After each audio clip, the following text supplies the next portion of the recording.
Many times the question has been asked, what came first, the chicken or the egg? Well, on Wednesday, I ate a total of 7 eggs, and now I'm chicken to go number 2.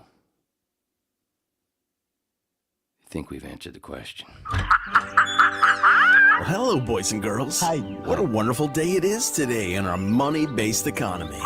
Well, sit back and relax and get ready for the guy who's about to ruin everything. I'm puzzled. Are you really seriously suggesting that Jesus Christ was a mushroom? Wait, Jesus was a mushroom Roberts. Yes. You are dealing with a secret cult, a secret society. Welcome to Waning Interest. Welcome to the Waning Interest Podcast, number 122, March 8th, 2024. The Babbling Dabbler, the smallest click on the internet, the pinball brain in your favorite machine. It's like a diary or a book, but not as stale or coherent from a more mentally challenged Forrest Gump.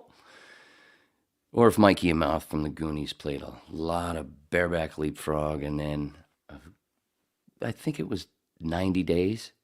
And there was Wayne screaming. Or if Bill Hicks, Neil Rogers, Doug Stanhope, Richard Pryor, Ron Bennington, Terrence McKenna, and a bunch of others had a long day gangbang with Joan Rivers and Roseanne Barr. And that was 3.5 months, right? Way more than 90 days. Yeah, another 30. I cooked a little longer. Anyway, enough of that horse manure. Remove. Bring in. Yay! Everybody! Susie. You forgot somebody in that gangbang. You gotta add a little bit of Spanish spice in there. Rita Moreno. Ooh, she is a tasty thing still. She is. She was the tastiest thing of the show Oz. But you know what? Oh, didn't we talk about her the other night where she's really horrible as the mom in the Fast and the Furious series? I tried to watch 10 the other night. I didn't get it. I think I got 10 minutes in. It was perfect. I just couldn't fucking take the writing. The stunt at the beginning of the movie. I guess if I muted the dialogue, kind of like I mute commercials when I'm watching a football game or a baseball game. That's. I think that's the only way I can watch the fucking Fast and Furious movies. Anyway, how are you, Sue?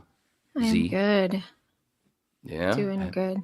Happy Friday. Do you have a J to smoke or what? No. Fuck's I wrong have with some you? wine. I have wine. All right, that's good enough. You know what that means? I'm gonna have to smoke for the both of us. Yes. Oh well. I'm drinking some Pinot Noir Vintage 2019. Oh, hoity fucking toity. When I was a wine drinker, it was back when $2 Chuck was actually still $2. Mm-hmm. And I would shop. I think I would shop like 2, 3, maybe 3 days a week. It was right across the street from me. It was great because you know how shitty their fucking parking lots are. Every state they're in. I never had to worry about that. I just walked across the street.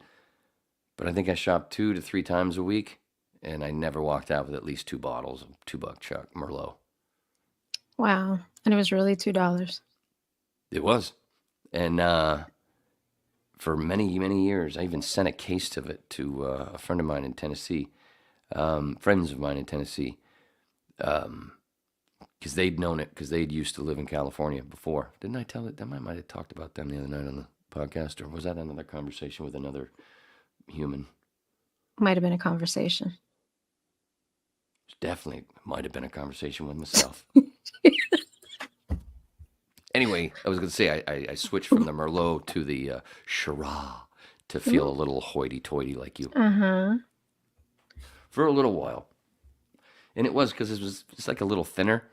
the Merlot. So, Mm-hmm. but it still had just like tasted the same. It was a little thinner. It was kind of like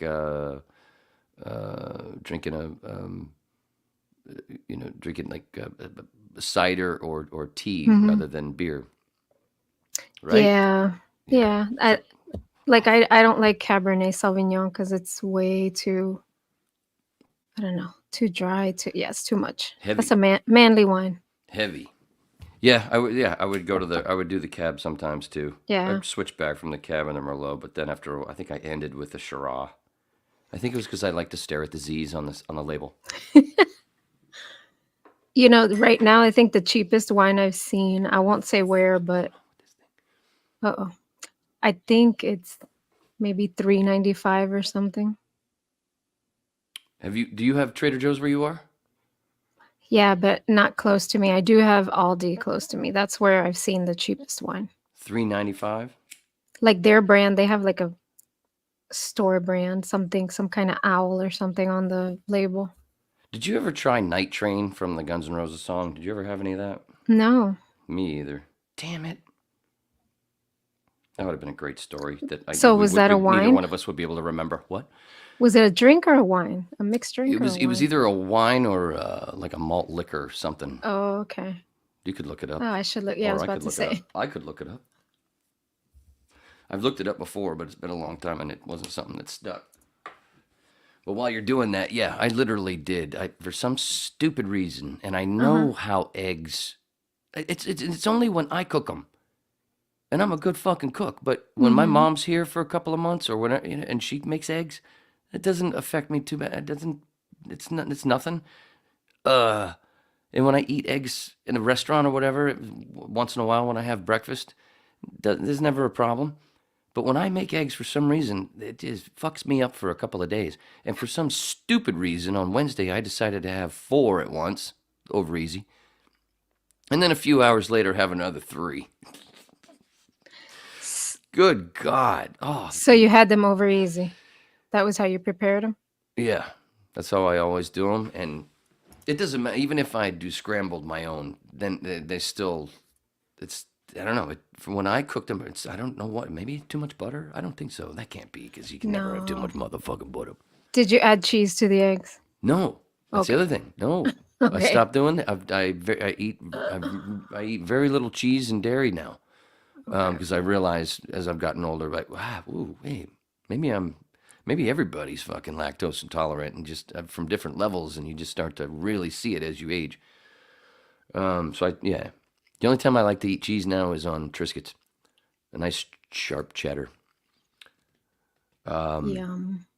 Yeah, now I'm fucking hungry. Anyway, but no, I didn't even put there was nothing on the eggs except for salsa. And I did sprinkle a little bit of Parmesan. I do Yeah, have but Parmesan for my pasta, but that was, yeah. But that's just a little bit. and even if I don't do that. But anyway, because of 7 of them, oh my God, today, whoa. 7. First mud drop was, okay, that felt normal. And then all of a sudden, oh my God, what's wrong with my belly? I already did. Oh, round 2. Ow, that hurt. There you go. A Oh, little you while can't later, see it. ding, ding, round 3. Nobody told me this was a fucking 3-round bout. Ow, hurt some more. It was just like, it was basically like, and then there was actually it was a round 4. And anyway, just saying. All right. What the fuck? 7 in one day. I know that 2 fucked me up, and I ate 7 like a man. I really hate myself. Anyway, what are you There eating? you go. I'm drinking wine. Oh, these. Yeah, you can't. The pictures are terrible. But Night Train is a fortified citrus wine, whatever that means. Oh, did you do this? Oh shit! I don't know how to make it bigger. Yeah, I can make it bigger. It's just gonna be kind of blurry. That That's not works. too bad. Wow, what is it again? I can't read it. But even though it looks good, It's called fortified citrus wine, which is flavored with spices. It's produced in Modesto, California, and it's got a high alcohol content and affordable price, 17.5% alcohol by volume. yeah. and its biggest fucking recognition is one of the greatest songs ever. There you go. They wrote it just fucking the Just story. because of this. Well, kind of, yeah. They were the story that I remember reading was from Steven and Slash and Duff. They were drunk. I think they were walking home from, I don't know if it was a gig or seeing another gig, and they were drinking that shit, and they were just fucking singing while they were walking down the street, and that's how they came up with the melody, I believe. That's pretty cool. And I don't even think it was that at that point. They were just, I'm on the night train. They might have just been doing that. I don't know. They might have had a whole other fucking genre that they were goofing with because they were hammered. Oh my gosh, that's hilarious. Something like that. I've read those 3 books a couple times each. Obviously, Izzy and Axl don't have one. Very Matt cool. Storm has one, but he was the second drummer. It's kind of like Artemis Pyle, but it's okay. And he was a little better than, like, Artemis Pyle was better than Bob Burns as a drummer. Matt was a bit of a better drummer, but still love those songs on Use Your Illusion and Spaghetti Incident and stuff, but there was a little there was something a little missing. I wish both of them had fucking been doing I wish they were the ones playing the drums, switching off and doing this thing. Nothing against Frank Farrar. Dude, when I saw them in 2016 at Dodger Stadium, it was across from where I was sitting, there was a bunch of rowdy fucks that were probably about 10 years younger than us. And my foot was busted at the time. And luckily, nobody sat in the seats right in front of me, so I kind of was able to stretch my leg. And my buddy Bal that came with me was not much of a cannabis dude. And I grabbed, on the way there, we stopped at a dispensary, and there was an edible company that was giving free samples away. So he ate one of them. I think it was fucking 50 milligrams, and he doesn't really do. He was just fucking the whole show, dude. Anyway, point is, at one point, Axl, between songs, he was asking what should we do next? Frank, what should we do next? And I know what the fuck he's talking. I know you could see on the screen and monitor or whatever. He turned, he's looking at the drummer. It's and this fucking dude who's saying, who the fuck is Frank? I'm like, man, you spent all that money to come to this show. You don't even know who the drummer is. It's real simple. I could understand if it was 1978. But Jesus Christ, you got the internet. You don't even know who was in the band? Oh, sorry. That reminds me, my kid. I felt kind of... Nah, I won't tell the story. I don't want to embarrass her. It's not that big of a deal. No? Yes? No? She didn't. She saw Guns N' Roses in that same show, and she didn't realize... she went to the next night. And You want to see her picture? Yeah, and she didn't know that there was a girl in the band. But, it's not like Melissa's out front or whatever. She's up top, facing Dizzy, and they both play keyboards. But she does have really colorful hair, so you just assume. But anyway, yeah, my kid, yeah, she made that. Look at that. I teach him well, right? She's an anarchist. She made a board. She doesn't. She's not old enough to understand it as deep as I do because she doesn't have the experience and the age. But good start, eh? Where's the claps? I thought there was going to be a bunch of applause. Anyway, and besides, there was a bunch of other artwork, and they did a whole thing with skateboards and stuff in Hermosa. I think it was around a few weeks ago. I forget what the dates in the article. Anyway, a whole bunch of artists did a bunch of boards, and they're being shown, or you can see them in other places in Hermosa. Anyway, can't remember exactly. All of those are hers? No, just the one in the middle? Yeah, the one besides, those are a couple other artists. I can't remember the names, but that's a cool thing to research for folks. Mm-hmm. Anyway, So speaking of Guns N' Roses concerts, I was supposed to see them New Year's Eve, 1991 in Miami when they played Miami. Yeah, Joe Robbie. I was there. Yep, you were there. Uh-huh. So I bought the ticket with a Got a friend of story though. mine. Yeah. Yeah, Sorry. bought the ticket with a friend of mine, and I started dating this guy, and we were having like a big New Year's Eve party at my house. And so I was like, do I go to the concert or do I, hang out with this dude I just started dating? So I told my best friend, I was like, hey, listen, is there anybody that you think would want to go to the concert with you? Like, I was giving up my Guns N' Roses concert ticket. So she had a friend that wanted to go, whatever. Because I felt so bad, I was like, okay, I'll drop you guys off. Like, I lived like maybe 30, 45 minutes from Joe Robbie. So I told her I'll drop you guys off and then, you just let me know when the show's over and I'll come pick you up. So dropped him off. I memorized the gate that I dropped him off at. She didn't call me or anything. I was like, "Well, it's after midnight. Let's just go." I went with him. And he was driving my car. So when we got there, people were already leaving. I go to the gate. They're not there. But on the way to the gate, like there's these guys that are trashed and they come over to my car and they kicked my door in, like just for no reason, just kicked my door in. It was you. Was it you, Wayne? No. But yeah, that's what I They just experienced. fucking walked up and kicked your fucking door. Just walked up and kicked it like for no reason. We were just in traffic waiting to get to the gate. I mean, They're I'm sad probably I on. missed They, it though. they might have been on Night Train. Who knows?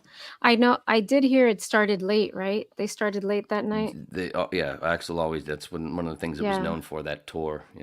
And did he end it early or something? It must have ended right after midnight. No, it had to because it was New Year's.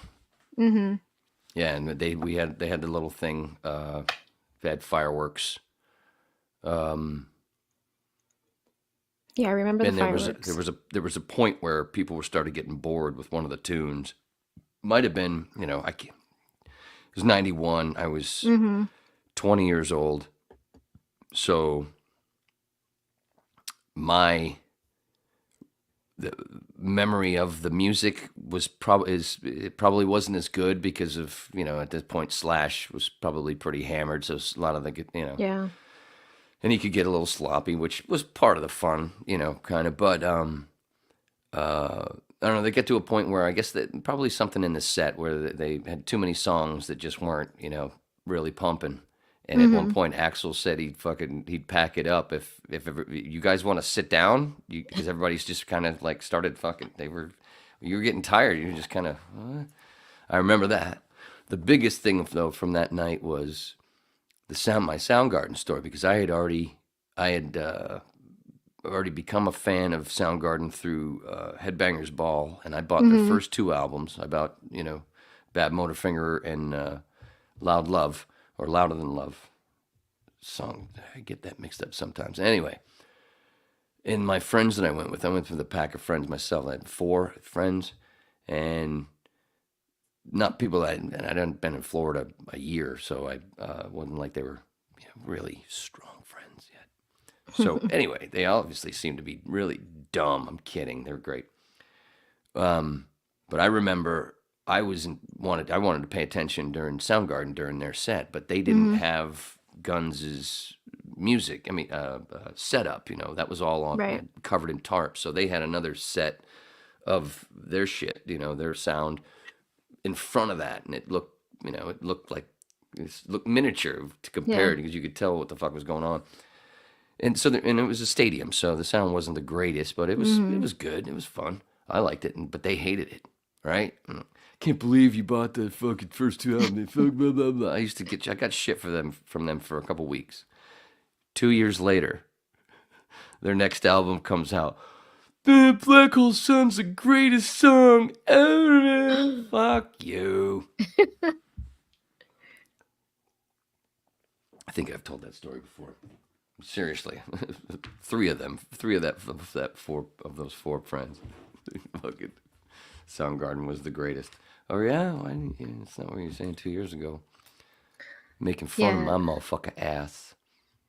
Speaking of stadium concerts, I saw Prince at the Orange Bowl for his Purple Rain tour in No shit. 1984. Oh, But way here's back in '84. So yeah, you were what? I was 14. Yeah. Yeah. So, yes, Wow. I was 14 because it was in April, and uh, I had at home. I wanted to take purple confetti with me to the concert, right? Of course, you're wearing purple right now. Yeah. So I'm cutting up confetti at home. I had I was cutting up napkins to make confetti. And I had a brown paper bag. I had the napkins in the bag and I was just cutting blindly, basically. And in one of those cuts, I cut the tip of my finger off. Like the entire tip of my finger off. So I'm like running around the house, like blood everywhere. My mom had to take me to the ER. They said we can't attach it. We found the piece of my finger and we took it with us. And What my kind of mom, scissors were you? Were you using fucking yard shears, I don't know. All I know is or do that you have really soft skin, I sweetheart? must. And we took the piece of finger, but they were like, we can't reattach that. It was too small. Like it wasn't like I cut off like a knuckle or something. So they just had to wrap it, and I had this big, huge. Like I was like So then you couldn't throw your confetti. I threw it with my other hand. I was trying to. Go ahead. But yeah. So yeah, I had to watch Prince with like this huge. It was like this huge, big bulbous wrap on my finger. How I'll close never were you to the forget that. stage? No, we were up in this like in the stands, like towards the middle, off to one side. But I mean, you could see everything. Right. Yeah, it was a I great don't think. concert. In all my time in Miami, I don't think I ever went to the Orange Bowl for anything. Yeah, I don't know Went to when the they Rose Bowl. finally. Yeah, I don't know when they finally tore down the Orange Bowl, but they did tear it down eventually. Yeah. I don't know if I was But I can't ever there. remember. I was at Joe Robbie a lot. Jesus. We worked right next door. Well, way before that. Even before Yeah. that, I was there a lot before working for the Dolphins with IOD, home games that one season, and then the other Dolphin games that I went to, and then all the fucking Marlin games. And obviously Guns N' Roses, and there's a few other things that happened there that I went to, but anyway, yeah, I was there a lot. Yeah. Yeah, concerts. Didn't realize how often I was there. That's why I was trying to think. Was I ever at the bowl? Oh, I was at a bowl, all right. This morning. Why did you eat 7 eggs, stupid? Because I wanted to see what would happen, even though I already knew. Maybe you have to combine something with the egg so you don't have a problem. It was salsa on there. I put veggie. little. No, but something else. Oh, of course. But there's veggies in salsa. Oh yeah, well. No, see, even sometimes what I do is instead of toast though, the only bread that I buy is Frankfurter buns for like little kind of sub things I can do with either chicken salad or pepperoni, ham, and provolone cheese, stuff like that. But sometimes my over easy eggs, I'll put them in one of those. So even with bread, and maybe, I guess it's been better with that. Maybe it is the bread. Maybe you're probably right. I'll have to try tomorrow, but I ain't gonna do it 7 times. No. Because I did get more eggs tomorrow. Yes. Yeah, I did get more eggs tomorrow. I did. I swear I did tomorrow. You fucking dunce. Yesterday. Hey, the Orange Bowl closed that's probably when they knocked it down in 2008. Oh, wait? Yeah, I was long gone. You weren't there anymore, yeah. I don't think I was ever there. They did a lot of concerts there. So I think what was the Metallica tour? Monsters of Oh God, Juan went there. I forgot. It was Monsters of Rock. Metallica. Monsters of Rock, maybe. That's where That he would have saw been them. well. That would It have was in the been in the 90s. I 80s. know that. 80s or 90s. Yeah, Well, that was then the he late saw 80s. them. Then it Because they were was. here. That same tour was here. If he's talking about that one, unless he's talking about something different. I But the think it was Monsters, another one that they did. Maybe they came the back. I second think it was one. like in the early 90s. Yeah. I think he was about 18 when that happened. So that was what, 90? No, that would have been him. Yeah, no, he was. No, it was 88 or 89 because it was Oh, here then as maybe well. that was It okay. was here So as that well. might They be they it. played Oxford Plain Speedway. So that might be it. It might have been around that time. I know he Yeah, it was was still a teenager. Metallica, not Guns N' Roses, Van Halen. Was Queensryche in that show? No, Queen. I don't I think think he so. Maybe there. I don't know, but I don't. I think he But saw them there too, Queensryche. I know he Queensryche saw them. opened. Queensryche opened for them on a separate tour where it was just Metallica, and what they opened. Okay. Because He might that's have what gone to both because then. that's how I saw Queensryche as well. Because they Hmm. opened for them here at the Cumberland County Civic Center. But So he might have gone like, yeah, to Monsters of Rock and then also to that was because the I know he yeah. saw them more Because the than Monsters once. of Rock was first. Hmm. That happened first, and he might have been Yeah. younger. He might have been younger Yeah, than he was 18. still a teenager. Yeah, he was. He Hmm. was younger than 18 because he's younger than me, Yeah. and I think it was 88. Monsters of Rock. Well, you can look it up. That's what you're here for. Wait. And while we're talking about bands, what do you have something else? Yes, I had something else. What do you want to go first? No, but I kind of got caught off guard by the way you were blinking your eyes. Going, I was like, is that a code? You don't know Morse code. Anyway. Oh shit! Am I having You a know, seizure? No. you know what else? Where else I'm what not else I Veed. did? What? You know where I was? I was in Woodstock 99. The one that burnt down. It wasn't me though. What? The one with all the mud. Didn't we talk about this the other night? Or did we talk about this on No. the phone?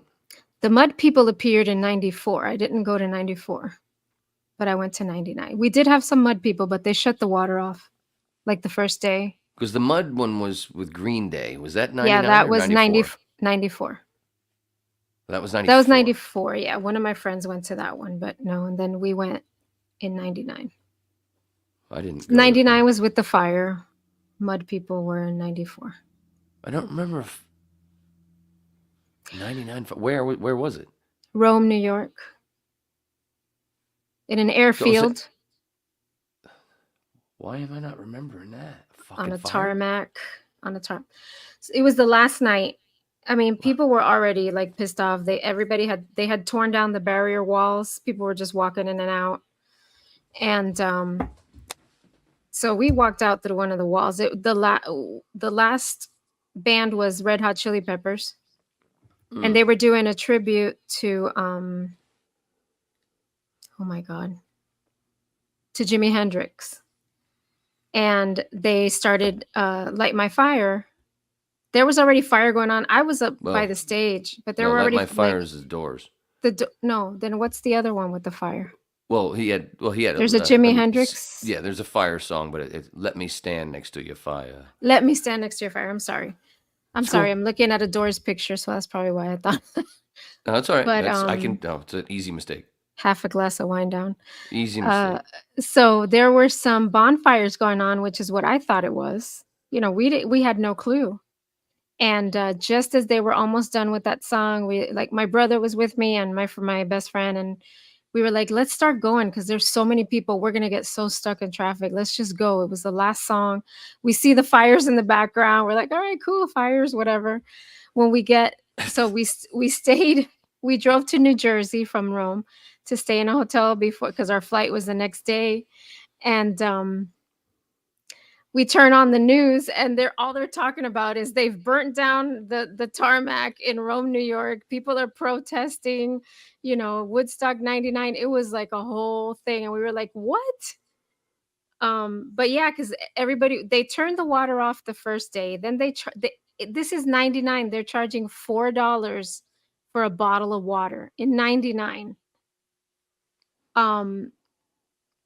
So people got pissed, and then you're on a tarmac. There's no trees. It's hot. This is July. You're baking on you're basically on a fry It was pan. so hot. And Speaking of fry pan, I tell you I ate 7 eggs. Anyway. but anyway, I was there, but I did not start the fire. Oh, Jesus. Why did you have to quote Billy Joel? I didn't say we. I said I. Oh, And, okay. It must have been your accent. And because of that, they stopped doing Woodstock because they were going to do it every 5 years. That was the plan. They were going to do a Woodstock every 5 years. Remind me to do research into that. For some reason, why do I have...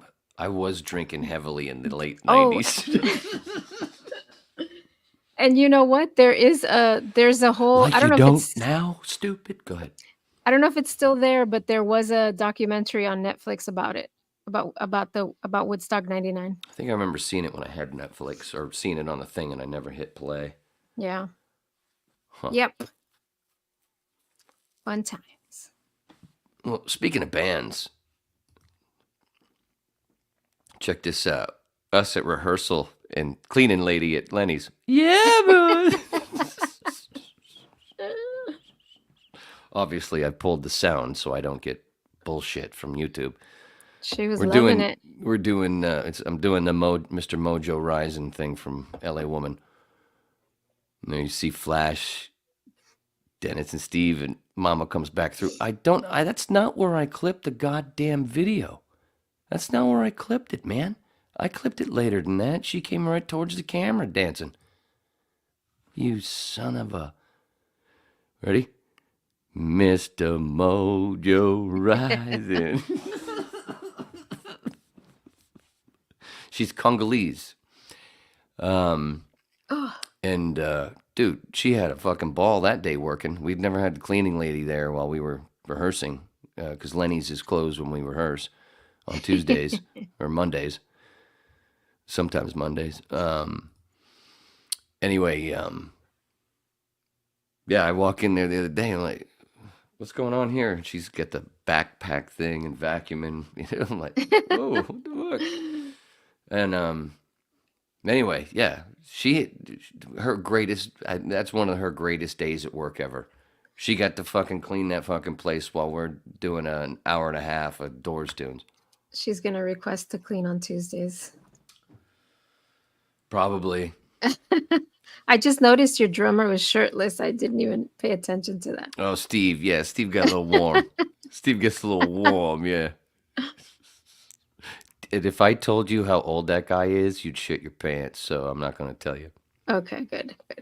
I just took a shower. I love that little dance. I'll make you go poopy.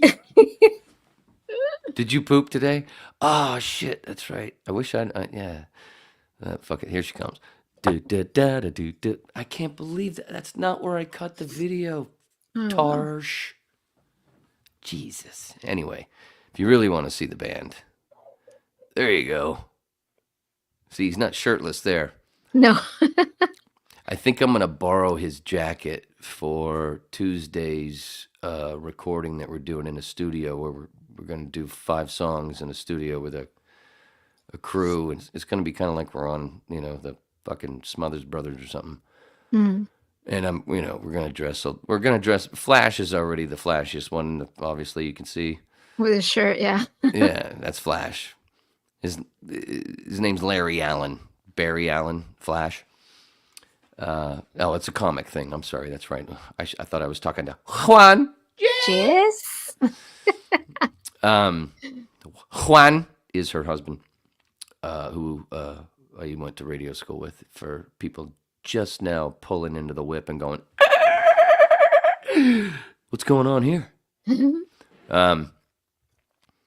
But for this thing, we're gonna, we're all gonna look a little nicer, like we're on TV or whatever, because we're gonna be 3 cameras, gonna have 2 stills and 1 fucking roaming around. Good sound. Steve's drums are gonna be on a riser. Oh, please don't let anything happen. Please don't let anything happen. Let us get this done. We've been waiting to do this for fucking 2 months. Anyway, so I think I have a shirt that I want to wear with black jeans, but I think I'm gonna first, at least with the first couple songs. I need to borrow Steve's jacket because he ain't gonna be wearing it while he's playing. Know what I'm saying? Anyway, and that's also a if you can pull up and what we did there, because we're a Doors tribute band. It's a takeoff on that shot right there, which is actually the OG Hard Rock Cafe, which was just a fucking dive bar in downtown Los Angeles, not 2 blocks from fucking Skid Row, or actually on Skid Row. Oh, wow. That's the original Hard Rock Cafe. It was just a fucking thing, and they just after they did some other the actual cover pic of Morrison Hotel, where they're at the Morrison Hotel, which was on a couple blocks away. Not because of Jim, it was just that's what it was called. Ray drove by it with his wife one day and went, "What the fuck? Well, we got to do this." And then after they shot those pics, Jim said, "Let's go to that. There's a fucking bar down there I know a couple blocks away." And that's where they took this pic. And obviously, a friend of mine sent me a thing with a joke where somebody had written it with this picture, and they said, "Jim obviously wasn't in the pool." If you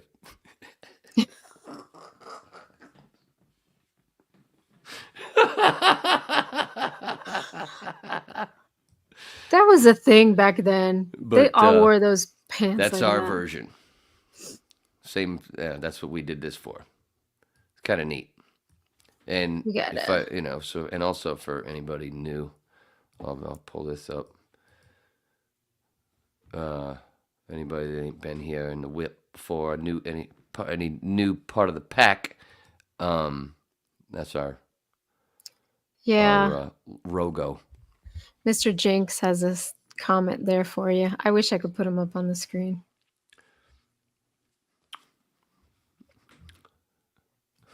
Oh, I get it. Oh, ha. Well, I do my best Sebastian Bach impression. Wayne was in the pool.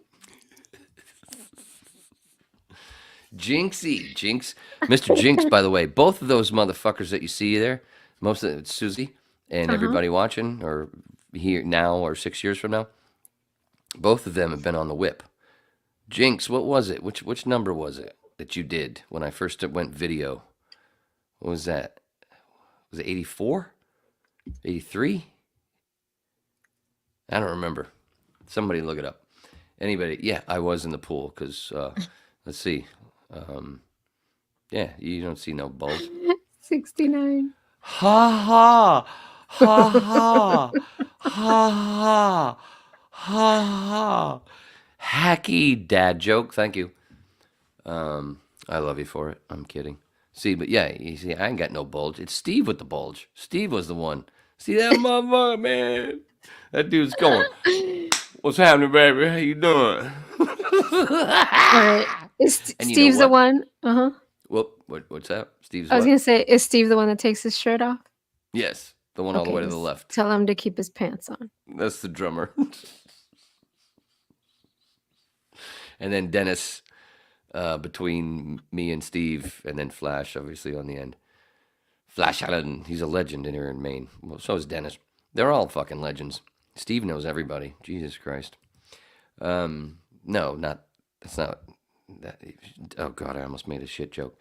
So, oh, I did. So yeah, and that's us.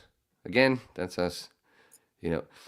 Dun, dun, dun, yeah, girl. Love that. I'm so glad I was like, this is a fucking dumb. I'm sitting there trying to think of things for the podcast, and I'm like, oh, I could put that up. That's funny. Nah, they'll copyright me. And then it took me 3 minutes to go, you can mute it, dickhead. It's about the video. And I don't want you to hear that audio anyway, because, well, there's clips. It's my phone audio, and I don't have an iPhone. So Whatever. even if you credit the artist, they won't let you play anything unless you No, I mean, even Like- like I said, the thing I told you the other night, the Cletus T. 5 Judd. seconds. Oh, mm-hmm. that I played, just because I said I'm in it. It's a Cletus T. Judd video. I talked who it is and blah blah blah, and you can see it, and it's promoting the fucking thing, so people go and watch it themselves. And then you got to hit me. I'm like, I don't even, I don't even, I'm not even monetized yet. I don't even have enough subscribers to be monetized. You're fucking slapping me in the face. God, that's so stupid. And I was in the goddamn thing, and no, actually, I think I muted it. Mm-hmm. If you go back and watch it, I've forgotten. It was so long ago. I don't think I played the audio. And that was the other thing that I complained about. I'm like, what are you doing? I didn't play the audio. It's just the video. But I guess because it was 5 seconds or more. I don't know. Stupid. I don't get it. It stinks. I know one thing I get. I'm going to have to go make water, Daisy. So what do you have here? I have some pictures of that Juan took at Jess Channel in Miami. Jess. So this was the reception desk. I think this is right before I started working there. Oh, so this is as they call it, the Zeta building. This isn't the Miramar. Miami building. Mm-hmm. Right. Well, not Miramar. This was still Right. So I'm on saying not Northwest Miramar. 7th Avenue. Oh, okay. So I this think I was said that, reception. This was reception, and right there's a really, really old computer. I remember the first time I walked in there. What was it? Was it? It was to see Kimba. Mm-hmm. It was to go hang out with Kimba. No.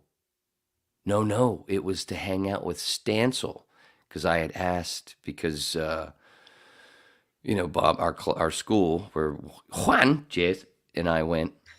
Obviously, Bob Gaynor, the instructor, Red Puddinhead, had a great relationship with everybody in the industry in Miami.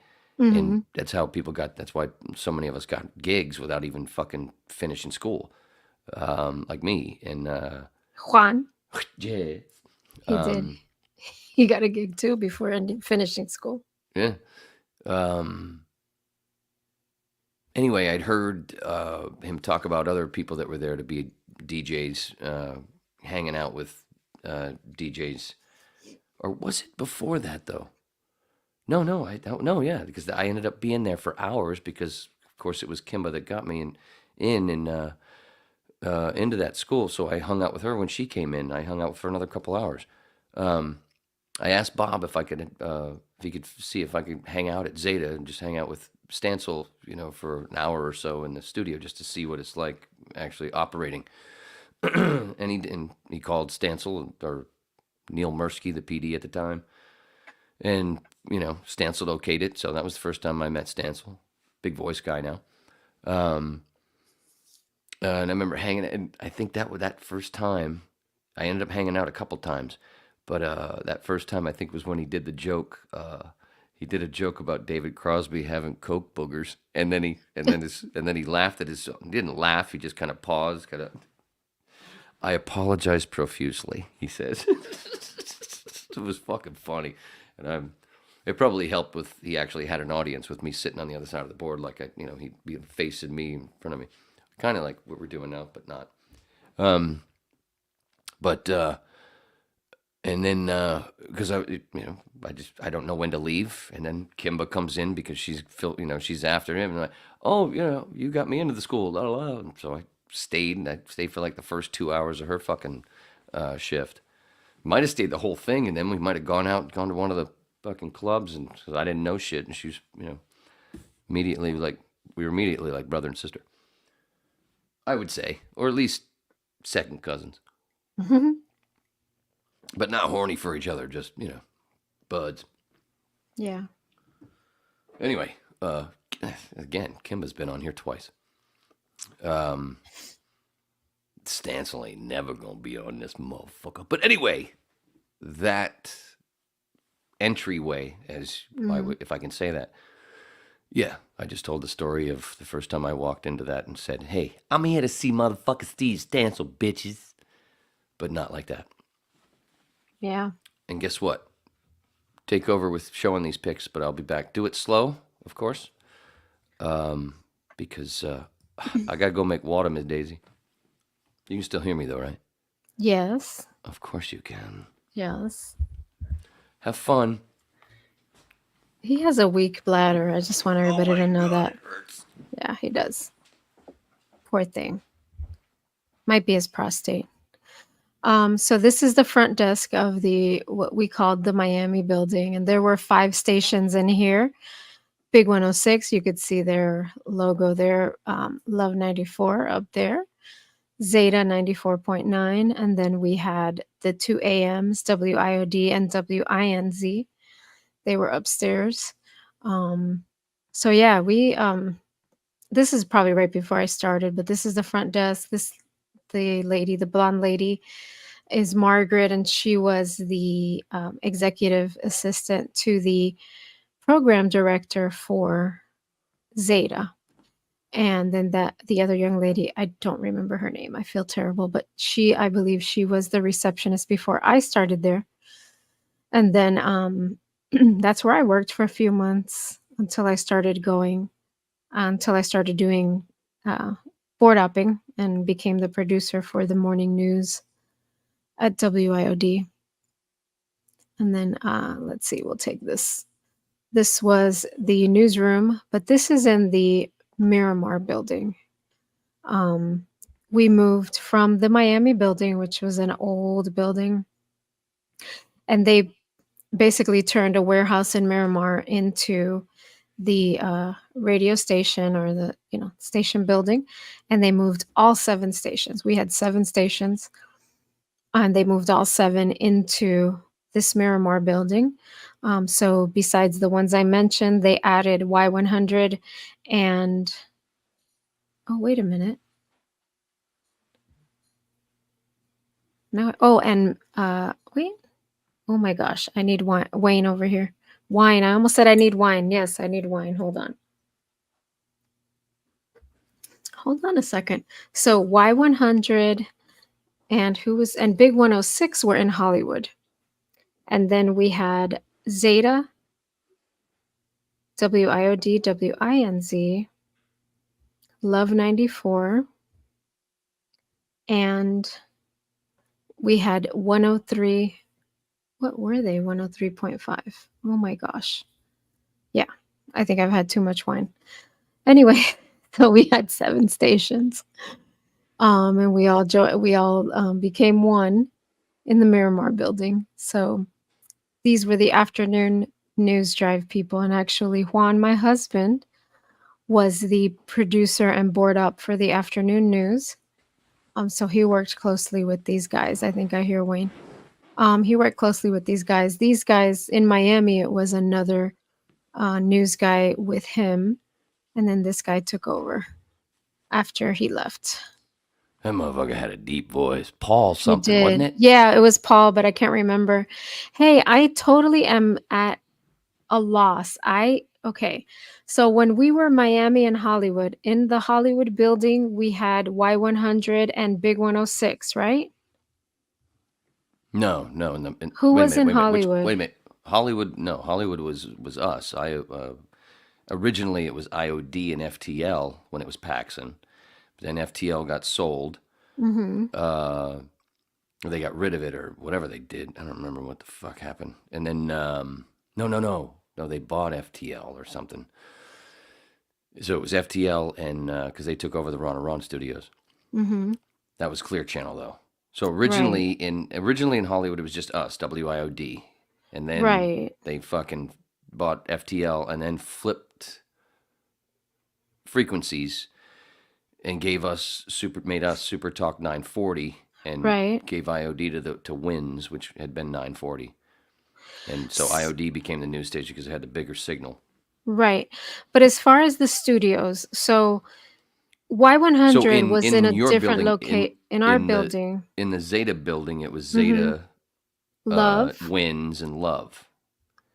And okay. Oh, and Then IOD moved to Big. Miami. No, Big and Y Big were was in in Miami. Big. Or No. Originally, Big and Y were in we're Fort in Lauderdale. Hollywood or Fort Lauderdale. Okay. Right. So Big. when Clear Channel originally took over, there were 3 buildings. Okay. Y and That's why Big I'm were in Fort confused. Lauderdale. Mm-hmm. FTL and IOD were in Hollywood. Hollywood. Zeta, Love, and Winds were in Miami, Okay. Okay, that's why I was confused. right? Who was 103.5 that eventually it became like Planet?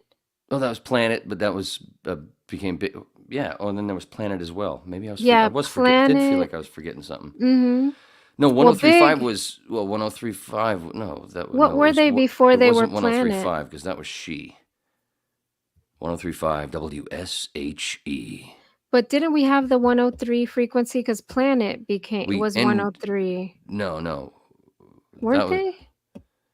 Or Planet was did Love 94 become Planet Radio? what the fuck was Planet? I know, right? See, I'm just as confused, and I've only had 2 glasses of wine. What was Planet before? Jesus, if Bark Hoffman was in the fuck, if he was Mark watching. Hoffman. Bark Hoffman, ladies and gentlemen, Bark Hoffman. What the fuck was Man. Planet before? 103.5. What was that? Because originally, when I first moved to Miami, 1035 was She. Right? I was an intern there, by the way. I'll tell you Julie later. Guy. Mitch Lewis. That's where I fell in love with Mitch Lewis's voice because he was the voice of IOD. But he had been, but then he was the voice of She when I started listening to the radio down there. The top 10 at 10. Number All right. 1. I can't believe I'm going to have to actually Google So all the maybe you're stations. right. Maybe you're right about that. And that's when Paul and Ron came over to Zeta, took over on Zeta in the mornings. Then they moved them to Big, remember? And then, but They that, made well, them that was when switch I was gone. studios. Oh, you were gone already? I believe so. Yeah, they were in that corner, big fucking Zeta Right. studio when I Right. left, if I remember correctly. They were. They had moved them from the little Zeta studio over to the big studio. Which was across, the big studio was across from the production studio I used to work out of. Okay. And in my day, it was Stern was on in the morning. Yes. Which I didn't fucking listen to. All right. So we have Y1. Yeah, 1035. Okay, 1035 became the beat. It's the beat The now. Beat. That's what they're called. Right. But it was Planet. Remember when they were Right. Planet? And I remember hearing the story about how there was rumors after I left that I think wasn't it the end of 2002? And people were hearing rumors that they were going to flip and the whole staff was going to get fired. And during the Yep. Christmas party, the GM stood there in front of everybody and said, "That's all rumors. That's not going to happen." And then 5 days later, it happened. Right? That's the Yep. story. Yep. And now Motherfucker. 93.9 is called Magic. They're not Love anymore. Oh, they have another Jesus. station here. Wait a minute. Wait a minute. The last time I went to that Miramar building, I went there to see. Did you hear that? Yeah, I heard that. Yo. The whole thing? No, just a.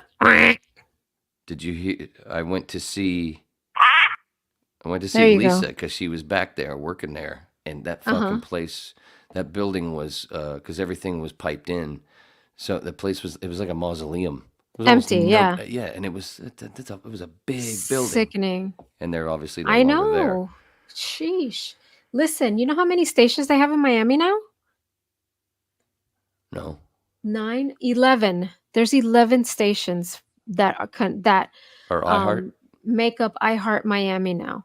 So they have the ones we worked with, Y100, so where did all- 100.7. And where did all that start? 1996, Bill Clinton. So they Deregulation. have 880 AM now.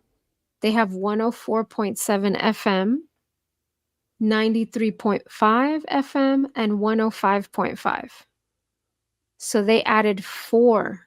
I don't even remember those frequencies from back then. Me neither, but there you go. There's 11 stations. Can you imagine doing traffic and continuity for 11? 7 stations drove me insane. Or and production. And production. Remember me Holy yelling at Jose moly. Masso and the whole building watched? Poor Jose. Because some salesperson had mistook something I had done and they went to him and said blah blah blah, and he started to keep right then and there, and I went, You should have yelled at the fucking, how salesperson. dare you fucking take their salesperson's word over it? That was me back in what, 97? That was before you did Jenny Craig. Oh, Howard, I really do want to take that picture and tell people it's me. He's funny. We should invite him. We should invite him on the show. He was a funny fucker. We'll see. We'll see. I don't know if he can fit. Anyway, That was the IOD studio, and I think that's the studio where I worked when I was producer for that's in the Zeta building, Miami building. Yeah. the original Winds studio that became IOD when they flipped frequencies. Ah. This is the studio that was right by Peter's office, right? Where he Right, could yeah, see me yeah, through the window. Yeah. Lord. And then after that flip, or somewhere around there, Tara and Wayne show, and that's the control room, obviously. Yeah. But the studio he's facing, yeah, Which is right here. Yeah. That's where we used to do the Tara and Wayne show out of mostly. Ah, I didn't know And this. at one point, we actually filled in for Rick and Suds in the morning. Did I mention that on Tuesday? You did. That's nice. And here's the guy that we can't. This was the 940 studio, the new 940 studio. That's the Miramar building. The Miramar building. Control room. Control, I'm sorry. Right. This that's is the 940 control. The big building, the mausoleum I mentioned. I think he might have been sleeping at this time. And where Big was across from my production studio. He might have been. Is it Thomas or is it Bernard? It could be both. I think it is both. I just don't know if we've got it. I'm pretty sure it was Thomas. Let's give him a name. Let's just name him. Bern. He. Ard? Speaking of barnyard. Speaking of barnyard, you know where what happens in barnyards? Lots of eggs. Don't eat 7 in a day. Thank you. Little PSA. That's what he's doing right now. He's playing a PSA from the Let's take a look at your third mom right here. Ooh, Rita Moreno. Oops, where'd she go? There she is. Oh, I gotta minimize. Look all at that. these Which guys. character is that? Fozzie? That's Animal. Animal, like I said. Of course, it's an animal. He's fucking about to munch on her shoulder. And she's still alive. I just She searched her, and she's still beautiful. I told you she plays the mom in the Fast and Furious movies. I think Vin Diesel's mom with a really icky fucking accent. It doesn't work. But like I said, just mute the dialogue and watch the action scenes like it's a football game. I think that's what people do, and that's why it makes the money. I have not seen one Fast and the Furious movie. I auditioned for the Miami one. Did you? I did. One of the first movies I auditioned for when I first got into the business. Look at her now. She's still cute. I would. I swear I would. And she's Puerto Rican. Like I said, I definitely would. Speaking of Animal, that's probably why they put Animal on her shoulder, because that's probably what she is in bed. Look at what she's wearing. She's wearing animal clothing. She's wearing a fucking leopard thing. Oh, the other one, yeah. She's an animal. You go, girl. There you go. You go, girl. Obviously, she didn't get she didn't get ridiculous anything if she did at all. Obviously kept it small, and also hadn't spent a bunch of years taking prescription drugs and drinking alcohol. And she has no plastic surgery. That's what I was trying to say. All natural. Look at her. It might be a little bit. I don't think so. But obviously nothing ridiculous to make her look like a fucking zombie. She has good genes. Yeah, especially if she wears low-rise. Every woman should wear low-rise jeans. They'll never, ever go out of style, at least not with this cat. What else you got, Mama? Oh, man. Oh, man. Oh, wait. Speaking of animals. Yeah. This is Rita Moreno in bed. Yeah. I didn't mean animal, and that's not what I meant. Obviously, people I can see some douchebag taking that out of context. I meant animal and sexy, dancing. I can't believe the thing cut off. I swear, when I did the thing, she comes walking on, still dancing all the way up towards the camera. I know, I saw it. What? I saw it. Yeah, you did. You saw the full. Before, yeah, the better one. Anyway, I saw the full Monty. the full Monty. Hey, you know what? What? Chicken butt. It's time for you to make water. No, I mean I probably should. Why? I'm just putting your thing back up because I didn't know if you were done putting up pictures. Yeah, for now. I think we're good. Was there something else I sent you that I didn't see? What? I don't remember. I feel like there's something missing. I'm probably wrong. Was there something else? You went through all those radio pics? Oh, so yeah. Definitely that's one thing we got to make a meme. With that saying that it's me. Did you go through them all? Yeah, I did. Shoot through them real quick so I can see. The Miami Ding, ones. Doop, real quick. Just bing, bang, boom. Do. Me, Do. Howard. Me, Howard. This is you after your vacation in the Bahamas. Oh, you see that somebody was saying on Twitter, I don't know if it was a joke, it seemed serious. They were saying that too much tanning white people is racist. I swear to God. I replied with nothing but haha. I can't. Until we it saw filled that the one. tweet. Okay. Oh, I think he's got his is he crossing his eyes? God, I That's know his Juan name, Izzy? remembers. I know Juan remembers his name. No, I said, is he crossing? Izzy. Oh, sorry. Does he look like he's crossing his eyes? Yeah, Right? it looks like he's doing a Wayne. Yeah. Juan will remember his name. There she is. Look at that. I don't Beautiful know who that is. Who is that? face. Who is that? She's gorgeous. Here's That's here's the guy that doesn't go in the pool. And then your Puerto Rican mama. You show your daughter, my daughter, I'll show you yours. I gotta find. I'm gonna get a picture of Sarah. Sarah and Juan. I showed this last 121 with the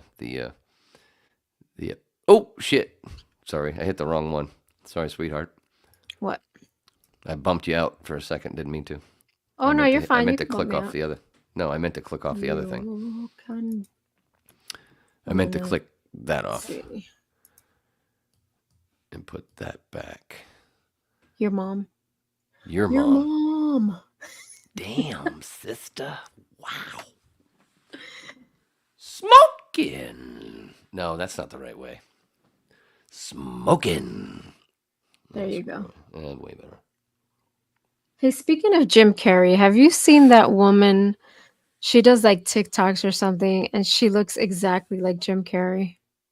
No. I gotta find her. Here, I'll show you this. Here's a picture of Sarah at one of the shows she did. Look out now. She looks like Peter Pan. So this show called The Grinning Man. So it's an English show. Never been done here in the United States. Her high school was the first school to do that show here in America. Nice. And it's I don't remember what they call it. I should ask her, but the audience is sitting on the stage while they're performing. Yeah, it was really cool. She was the Queen Angelica. She was so funny. Obviously not the whole audience, unless it's... Yes, the entire audience. So what it the was fuck's going limited. on with all the seats in the theater? Nothing, empty. It was limited to a certain number of people. How big is this theater? No, her high school theater is humongous, and the stage is huge. They use the whole stage. For most shows, they cut off part of the stage to use it like as a, for backstage or whatever. But so it was 3 sections on the 3 sides around the performing area. And there might have been, I want to say maybe 30 seats per section. So maybe about 90 to 100 people per show. And you're sitting on this completely immersive. They will come and sit with you, or they actually pulled a couple of people from the audience into the show, and yeah, it was pretty cool. It's called The Grinning Man. So I know they've only done it in England. It's let me see if I can open that one. Yeah. Pretty cool. Damn. Yeah, they had a good Seems time. like a big cast. Yeah. Big supporting cast, a lot of dancers, and yeah. Oh, that's badass. Yeah. So it was kind of like a sideshow, Prepare basically. yourselves. Yeah. The Grinning Man alive on our stage. Basically, it was like like you were at a sideshow, like a freak show, you know? Carnival. Mm-hmm. You know, Really, really the cool. creator of the TV show from HBO, Carnival, he did Whip 115-ish. Was it 115, Daniel Knopf? Is that what it was? Check that one out. That was fun. Nice. I like that full circle. Synchronicities. Nice. You bringing in the synchronicities. Like see, it all just There you happens all go. by itself. Mm-hmm. Fucking freak show. Never before seen. You know what a freak show? Oh, by the way, okay. You got any bowling stuff? Yes, I will in a minute. Oh, okay. Sorry. No. I was It's I was great. looking for your mom. No, I was just wondering if you're ready. I'll go first because I don't know. I'm sure some of the whips are going. What the fuck is he wearing? He's always in all black usually. Wearing an old bowling shirt. See that? Roberts. Who's that motherfucker? I don't know. But here's the best part. I don't want to have to take my plug out. Sorry to sound so dirty. I'm gonna mute myself so you don't hear me pouring my Pinot Noir from because it's really gonna be you 2019. Hello, Juan. You want to actually? You want to talk to Juan while I go to the potty room? Sure. Only for a minuto. But I'm finishing okay? what I was doing, so yeah. Okay, go ahead. Go show your shirt. I'll be right back. Yeah. Oh, but you did that. I thought we were gonna have Juan on. Didn't I say? I thought I was gonna talk to Juan, or maybe they had to have a little private conversation, which is just fine. That way, makes it easier to do this. I don't know if I've shown this or not, but I think I have. I think it might be part of a thumbnail of an old whip. Anyway, freak show. Speaking of freak shows, gotta go full circle. If you're a basketball fan, you get that, right? Manute Bol, but with a W, and then the logo stretched out. The basketball player Manute Bol passed away in 2010. Strangely enough, the day of Luke's wedding, who made that? Who I was teaching how to bowl. And he said, with our team, we're like, what are we going to call ourselves? He came up with that name, and he did that logo. That's some funny shit. That's what I'm saying. What the hell? I don't like being all big. So we'll do this. Just have Susie's little thing up there. You know Susie's little thing? It's the Tesla song. Susie's little thing! Whatever. Ooh, a little bit of Jeff Keith. Any Tesla fans out there? By the way, again, we were going on, and I wanted to stay focused. So, again, though, wanted to go back and thanks Mr. Jinx for dropping in and dropping something and saying hello. And I'm still looking at that comment. It says 69. And I'm getting a chubby. That's why I'm praying for Mama the Bear to come back. Eggs. Don't eat 7 in a day unless you doesn't bother you. Susie, shooting. Still haven't talked about the shooting.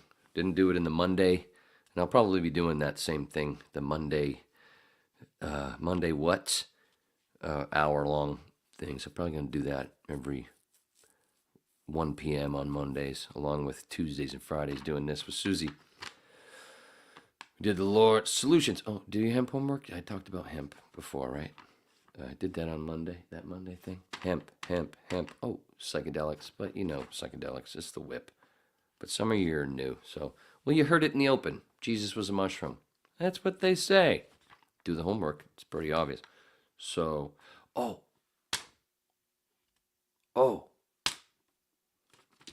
Last night's pathetic fucking display. Did you watch any of that fucking pathetic display, Mamacita? You're muted. I'm here. Did you watch any of that pathetic display last night that they called? No, I could not. S. What is it? SOTU? Yeah, I don't want to say the actual words either. SHIT. Oh, that's the other code for it for sure. Oh my Christ. I couldn't even, I was trying to watch Due Dissidence, podcast I told you to check out. I don't know if you have, it's okay if you haven't yet. I was trying to watch those guys watch it, so, with a little commentary.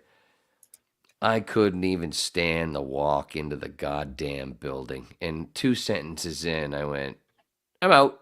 And I put music on. But I came back and watched the Tucker thing that his little commentary that Tucker did live on Twitter afterwards. And basically pointing out everything correctly.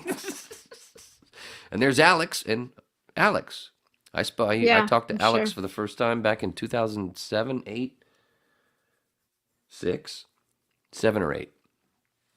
And I used to have to tell him, dude, we're going back on the air.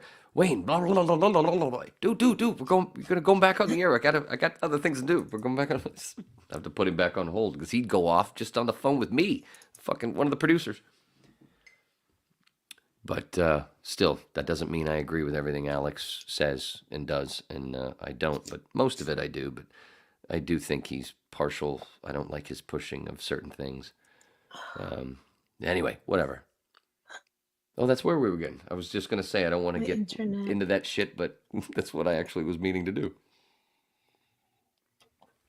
So pathetic. I can't believe anybody. Imagine being a person sitting there watching that. It's like, have you seen where the protesters of Palestine stuff where it's some town hall thing and these old people are screaming at them and doing this shit? And there's fucking memes out there that like crazy. Like, imagine being those people that don't fucking get it. Anyway, I don't know. I just don't. I mean, it's like you're trying to tell me water ain't wet when you're arguing this shit. You know what I'm saying? Oh, you cut out a little bit. Oh, I'm sorry. I cut out? Yep. Was it because of this? That's Pete Weber's a little trophy bit. case? I don't know. It just kind of did. Yeah, it looks like his trophy case for all his titles. Look at his shirt. Yeah. Yep. Look at that, dude. I can't believe you brought that shit up. I've never seen that. Scroll, zoom in more, please. So Keep going. Keep going. I don't know so you can look at do you know every anything fucking about? One. Anything about that shirt at all?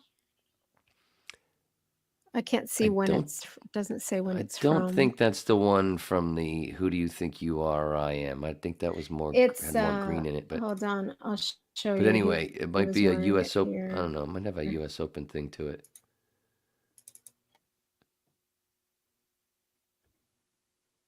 It's this shirt right here. Huh. I wonder which show that's from. You see it? Yeah.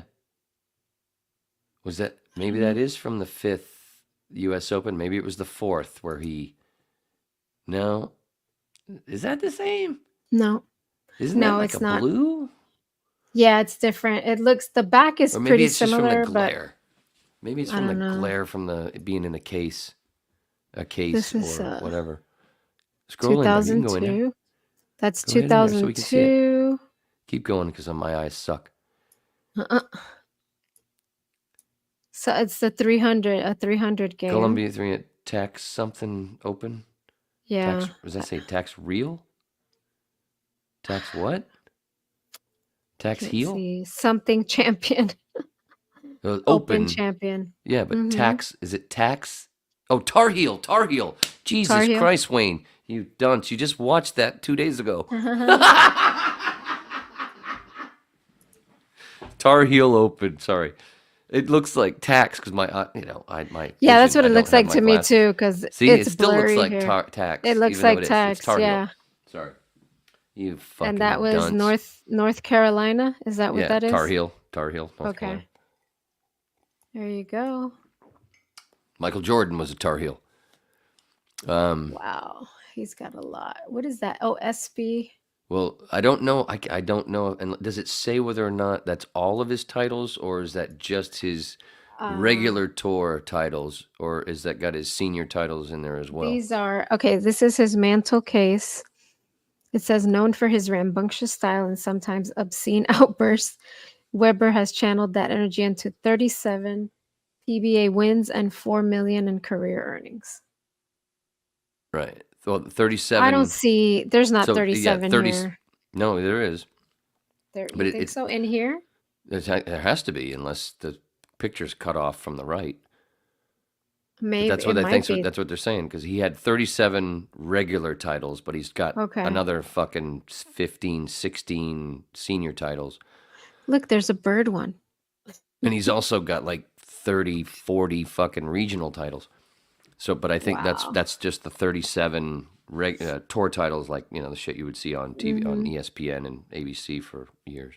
His first title he was 18, right? Or 17. Let's see. No, that was his. No. He was older than that. Norm Duke's the youngest title winner at 18. Duke. Here's one you'll like. Oh, mama. Pipe in there, mama bear. That's right. Tracy Weber. Since what? Been with her since 96 or late 96 or early 97. She turned a lot of shit around for him. I love when watching the old shows and Pete's on, and I'm just sit there and go, hurry up, come on, show Mama Bear, because they're always going to show her sitting back there. She yeah, there's a queen right there, man. That's my queen. Not meaning my lady. That's Pete's lady, but I do everything she told me to do.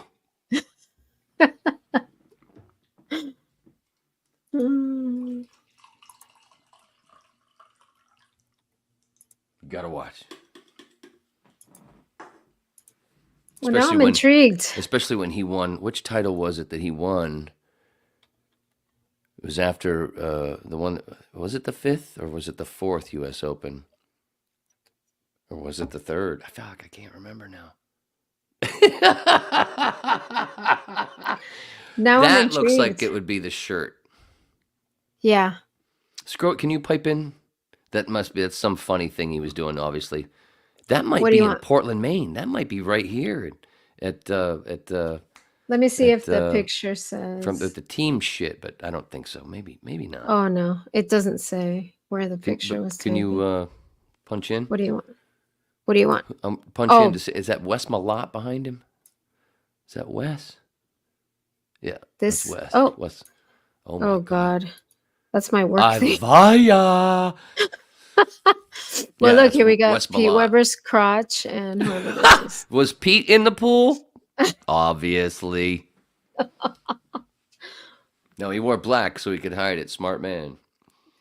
But yeah, it's Wes Malott in the background. Another great fucking bowler. Okay. He was a big dude. Wes Malott, that guy sitting behind him. Yeah, he back looks there, big. He's literally a foot taller than fucking Pete. Yeah, he looks huge. Not a foot. I think this is close. He's like 6'4". This is an older picture, 6'5", right? 7". This is an older. Yeah, that's older one. Yeah, that's like older 90, picture. That's early 90s. Early 90s, probably 91, 92. I might have just watched that fucking show. And that was before Tracy. That was a different wife. Who back here? Is that his wife Back back here? then. No. Oh. No, Oh, but okay. during that time, sorry. During that time. He was married to somebody else. Yep. In the 2000s, you can see him. He's wearing shirts like this. Norm Duke wearing these old bowling shirts. They did that in the early to mid 2000s. The PBA switched to that. They went back to that old fucking really cool. And Danny Wiseman, who my dad coached when he was a young tyke, who won, how many fucking titles did Danny win? Like 13, I think, 13 or 14. He's from the Baltimore area. I just watched the show today or yesterday, an old one from like 91 with fucking Jay Randolph doing the fucking play-by-play and calling him Wiseman. Danny Wiseman. And I'm like, it's Wiseman. It's Wiseman. Why are you saying Wiseman? That's the, who do you think you are? I am. I am. Right. Oh, yeah. Great moment. Got to have it. Strike to get it. Remember, I think I played it, the other one. I played the audio. Gary Thorne. Yeah. Strike to have it. Strike to have it. He's got it. Oh, Gary Thorne. I loved it, especially listening to him doing hockey. Did you show the back of your shirt? I did. I'll show it again. Luckily, I didn't button it up. Here he is with Luda. Get out. Oh, yeah, that must have been one of those celebrity shows they did, the celebrity bowling thing with Chris Paul. Was that from a CP thing? CP3? Let me see. I'll tell you right now. Because they used to do a thing for like 5 years or so. Or CP3, they had a show every year where they bowled. They did a little team. They did a doubles thing with celebrities, basketball players, musicians, or singers. I don't call them musicians. Pick up a guitar. Yeah, it's from 2021. Let's see if it says what they did. Minute Bowl. There you go. Oh, there you go. So there's something you got to pull up next. A picture of Minute Bowl. And like I said, he died the day of Luke's wedding. Who made that? Oh, wow.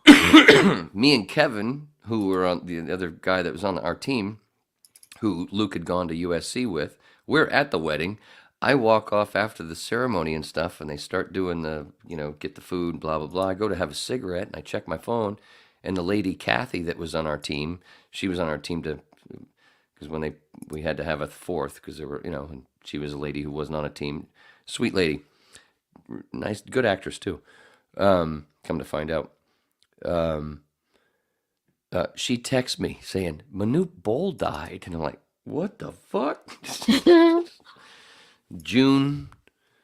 mid-June 2010.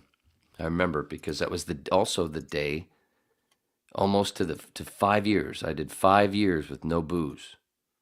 And that's the day, that wedding, that at the reception after I got that text, I went and had a few beers.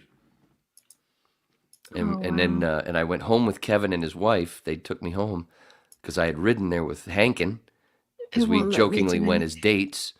And we had to pull over at the Ford Theater so I could piss going up the 101 because I couldn't hold it because of the traffic. I've pissed in the parking lot of the Ford Theater.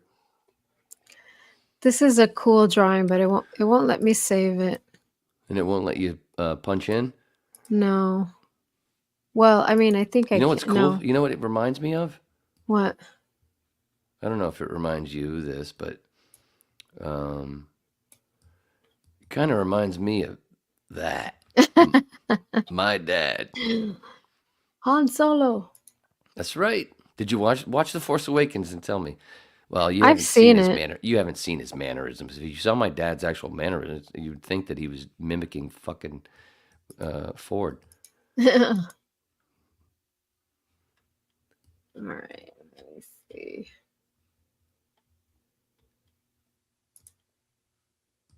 What was it? Pull up. I gotta go make more water. Pull up some other. There was something else I asked. What? I'm looking for Manute Bol. Oh, Manute Bol, and then Yeah. look up when Oh Pete, my the one gosh. U.S. Open where I think it was his second U.S. Open where when he held up the trophy and it fell apart and shattered at his feet. And that was Pete? Yeah, that was where Del Ballard could have beat him. Dell had to do all he needed was 7 pins, and Dell fucking threw it in the ditch. Look at that shit. That's Is Manute Bol. the tall one? Yep. And Holy the little guy moly. is Muggsy Bogues. How tall I'm was pretty this sure that's Muggsy guy? Bogues. I think he was 7'7". I Holy think he was crap. 7'7". But look it up and look when I get back. Let me know what the How tall date he that he is? died, which was Luke's wedding. Oh my goodness. Manute Bol. I worked with one of my bosses when I worked in the community mental health center. Her son played like college ball, and he was 7'1". My gosh. Let me see, Manute Bol. Sudanese guy, and he died June 19th, 2010. Okay. Wow.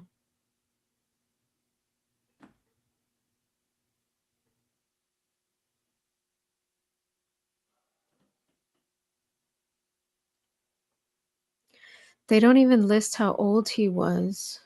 He was 7'6". One of the tallest players in the history of the NBA. Wow.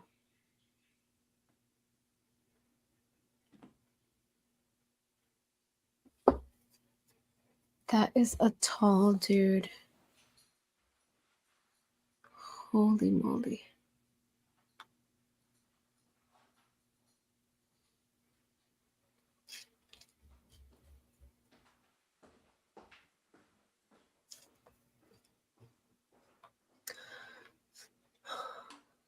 Let's see, he was from Sudan.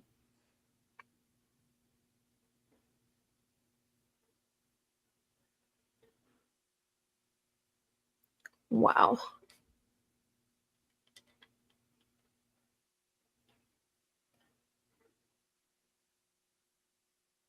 Oh gosh, he played for the Miami Heat from 93 to 94. Oh wow.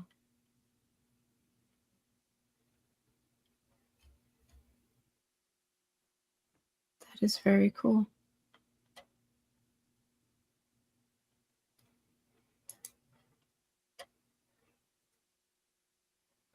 I didn't even know that.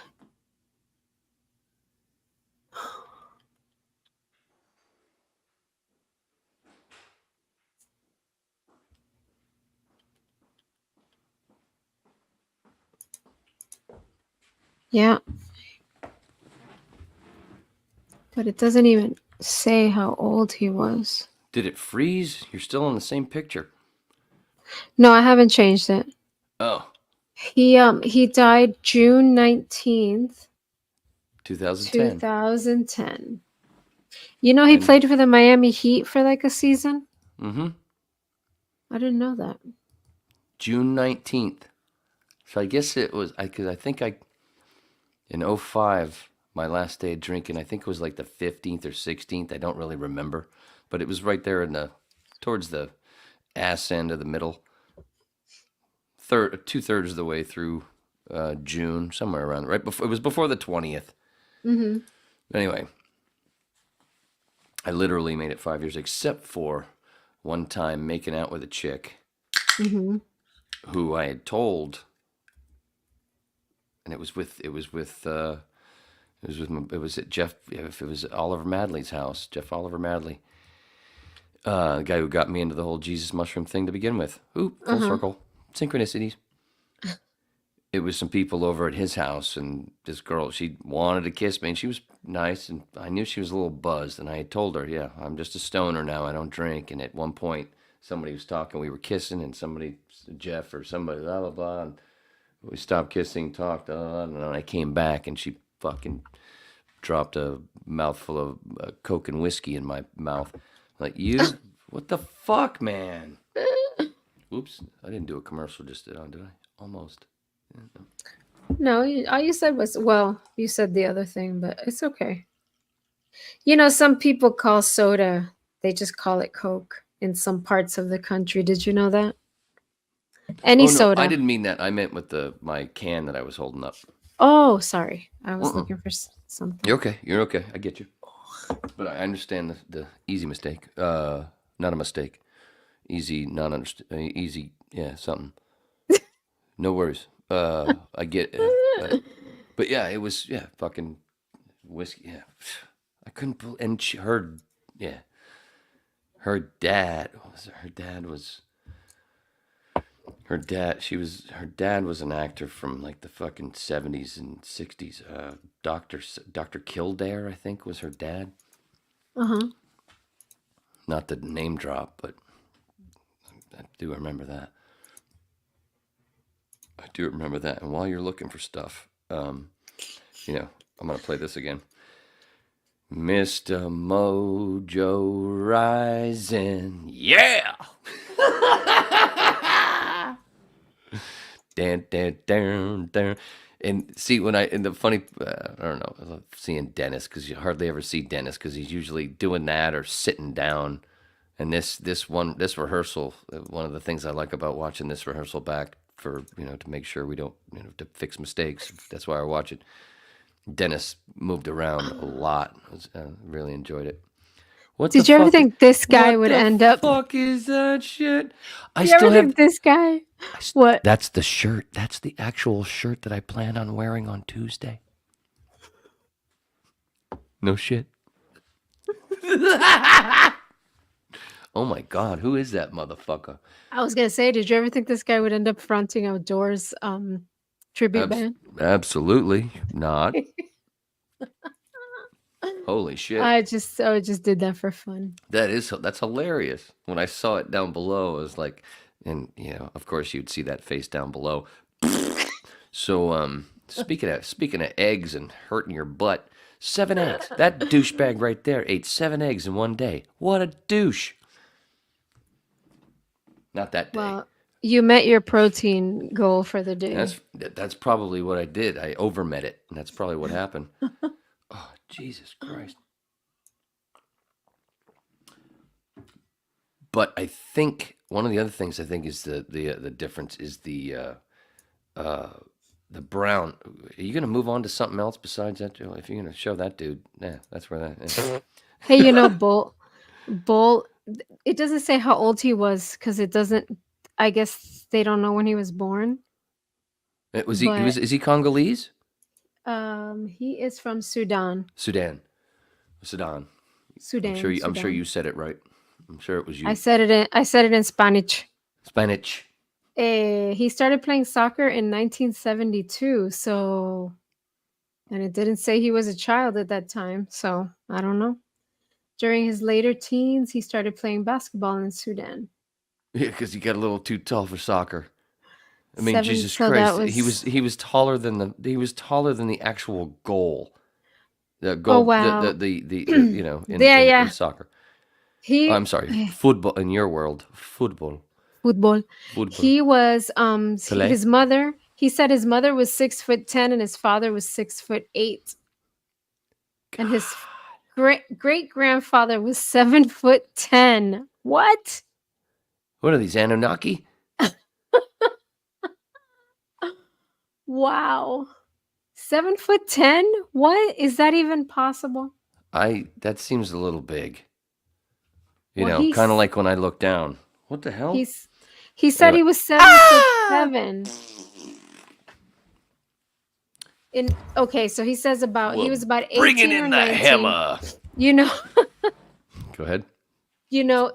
So he said he was about 18 or 19 in 1979, and at that time he was 7'7".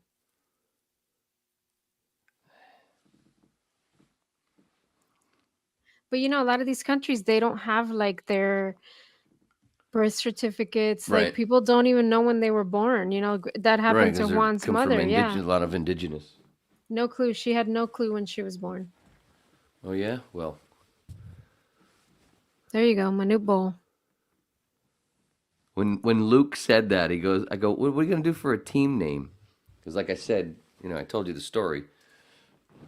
I did his thesis for USC, the professor's daughter. If you want to look it up and if you can find it online, I'm sure I have the link somewhere, but I ain't looking it up. The professor's daughter? Mm-hmm. Luke Pebler. And he's the creator of The Last Hand that I did with Larry Hankin, old Joe from Breaking Bad. Mm-hmm. And like I said, Hankin and I went to Luke's wedding as dates, as a joke, as a date. We went together. And he left early, and that's why I rode home with Kevin and his wife. And after we did The Last Hand, I, of course, talked a lot about bowling and shit. And Luke and I became friendly and did a lot of stuff together. We were going to do an Ibogaine documentary. We went down to Mexico. The first time I went to Claire's first Ibogaine clinic in Mexico, the one just over the border in Playa, it was me and Luke that went. We went through the border together in his car. It was so fucking wild. I was like, man, it's almost like a movie. I've never been through the border. It's neat. Not going in, but coming back. But we were going to do a documentary on Ibogaine. That was the first time I went to Claire's clinic. But I had known her from Los Angeles. Anyway, I talked to him about bowling, blah, blah, blah. He wanted to learn how to bowl. And I said, well, first thing you got to do if you really want to learn, I'll teach you. Fuck yeah, I'll do whatever you want to do. Because Pins is right up the street from my place. You're not in this area, but, you're not too far. I said, what you got to do, you got to go to my buddy Brandon McGinnis over at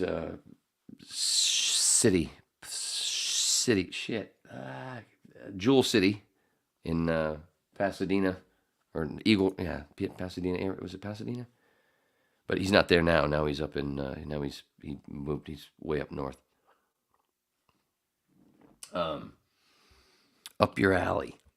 Up your alley. Fuck you, up your, oh, sorry, that was me. So I'd send him to Brandon's pro shop, who had drilled my stuff, drilled me well. My balls, I mean. Seriously, my balls. And then he gave me some shoes for a gift. No, seriously. I had been told when I decided I would get back into bowling in, what is it? I don't know, 2008, 7 or 8, while I was in Los Angeles, because I'd thrown all my, given my stuff away when I left Florida. Or, no, I still had that, and it got stolen out of the back of my truck, my fucking shit. But anyway, and I asked around. I went hung out at a couple bowling centers, and who's the good pro shop, who's good at drilling balls.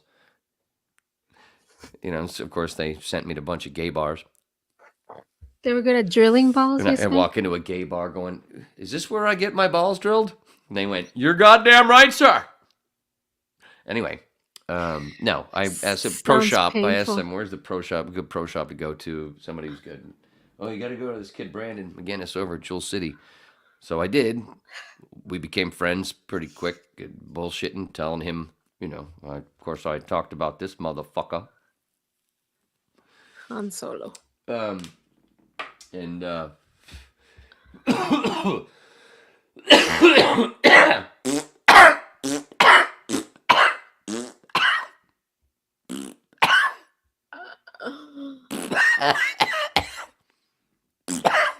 oh Lord. We're almost there. Shh. Almost like a Star Wars character. Now you just have to do the, CGI shit or whatever.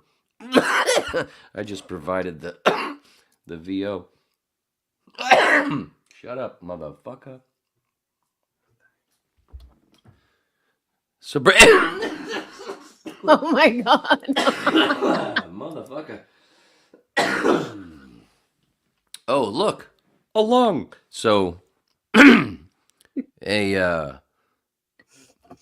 So a couple of people, they said, okay, I heard Brandon McGinnis a couple times. I went, sure, I'm going there. Blah, blah, blah. So I sent Luke there. I said, if you're going to be serious, you got to go get a ball drilled for your hand, which means, not the house balls, which goes to here, this knuckle, to this one. And they're like, how the fuck am I going to hold on to the ball? That's how the pros do it. Oh, so, and get your own shoes, fuck the rent and stuff. You don't want to do that shit. And like I think I said before, I've told another whip. He was like in the 120s because house ball, house shoes, lefty, didn't know what he's doing. So at first, he was right around to like 120 average. And 2.5 years of us bowling in that league. What was the name of the league? Who cares? Doesn't matter. It's just a stupid mixed league. No money involved. It was just for fun. Because that's what I said. I said, we're going to do this, if we're going to, every Saturday or every other Saturday, shit's going to get fucked up. So let's just get in a league. It's more fun.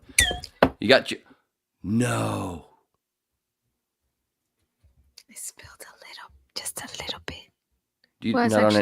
Not on any equipment, right? No. Okay, you didn't fry your on board. my clothes. You didn't fry your board, baby, But did you? this was the last of my Pinot Noir. Oh, well, at least Juan's got bourbon for you. Nah, I have some Sauvignon Blanc. Where are we? We're 140. 3 hours is the limit, but we don't have to go. It's the. I can't believe I did that, and it was on camera. Do you know how many times I've spilled my shit on this floor? Listen. That's why it was sticky. Okay, maybe it wasn't my drink. Don't do that while I'm drinking. Don't do that. I apologize profusely, like Steve Stansel did. I'm so glad I have napkins here. Oh, which kind of napkins? Ew. Now I'm all sticky. Ew. Gross. Hey, there's a comment from Juan. You don't cough, you don't get off. Absolutely correct. So within the next 5 minutes, I'm going to be really weird. Because I did a lot of coughing. Where was I? Brandon. Oh. Yeah. So yeah, after 2.5 years of bowling in that league for fun, and we always finished in second or third. We were always the turd. No, that's gross. Not the turd part, just the never winning. When we finished, Luke was a 188 average. Oh, and I think I did tell this story, or was that last Sunday, the one that we pulled because of the audio? Nice job, Juan. On International Women's Day, that's almost over. Yes. He's the best. Oh, jeez. Where the fuck was I? What was I just saying? All right, so. Come on, where was I? I know you've been wiping yourself, but what was I saying?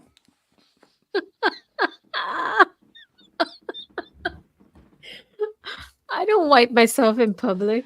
I know you're wiping yourself after you said you were all sticky.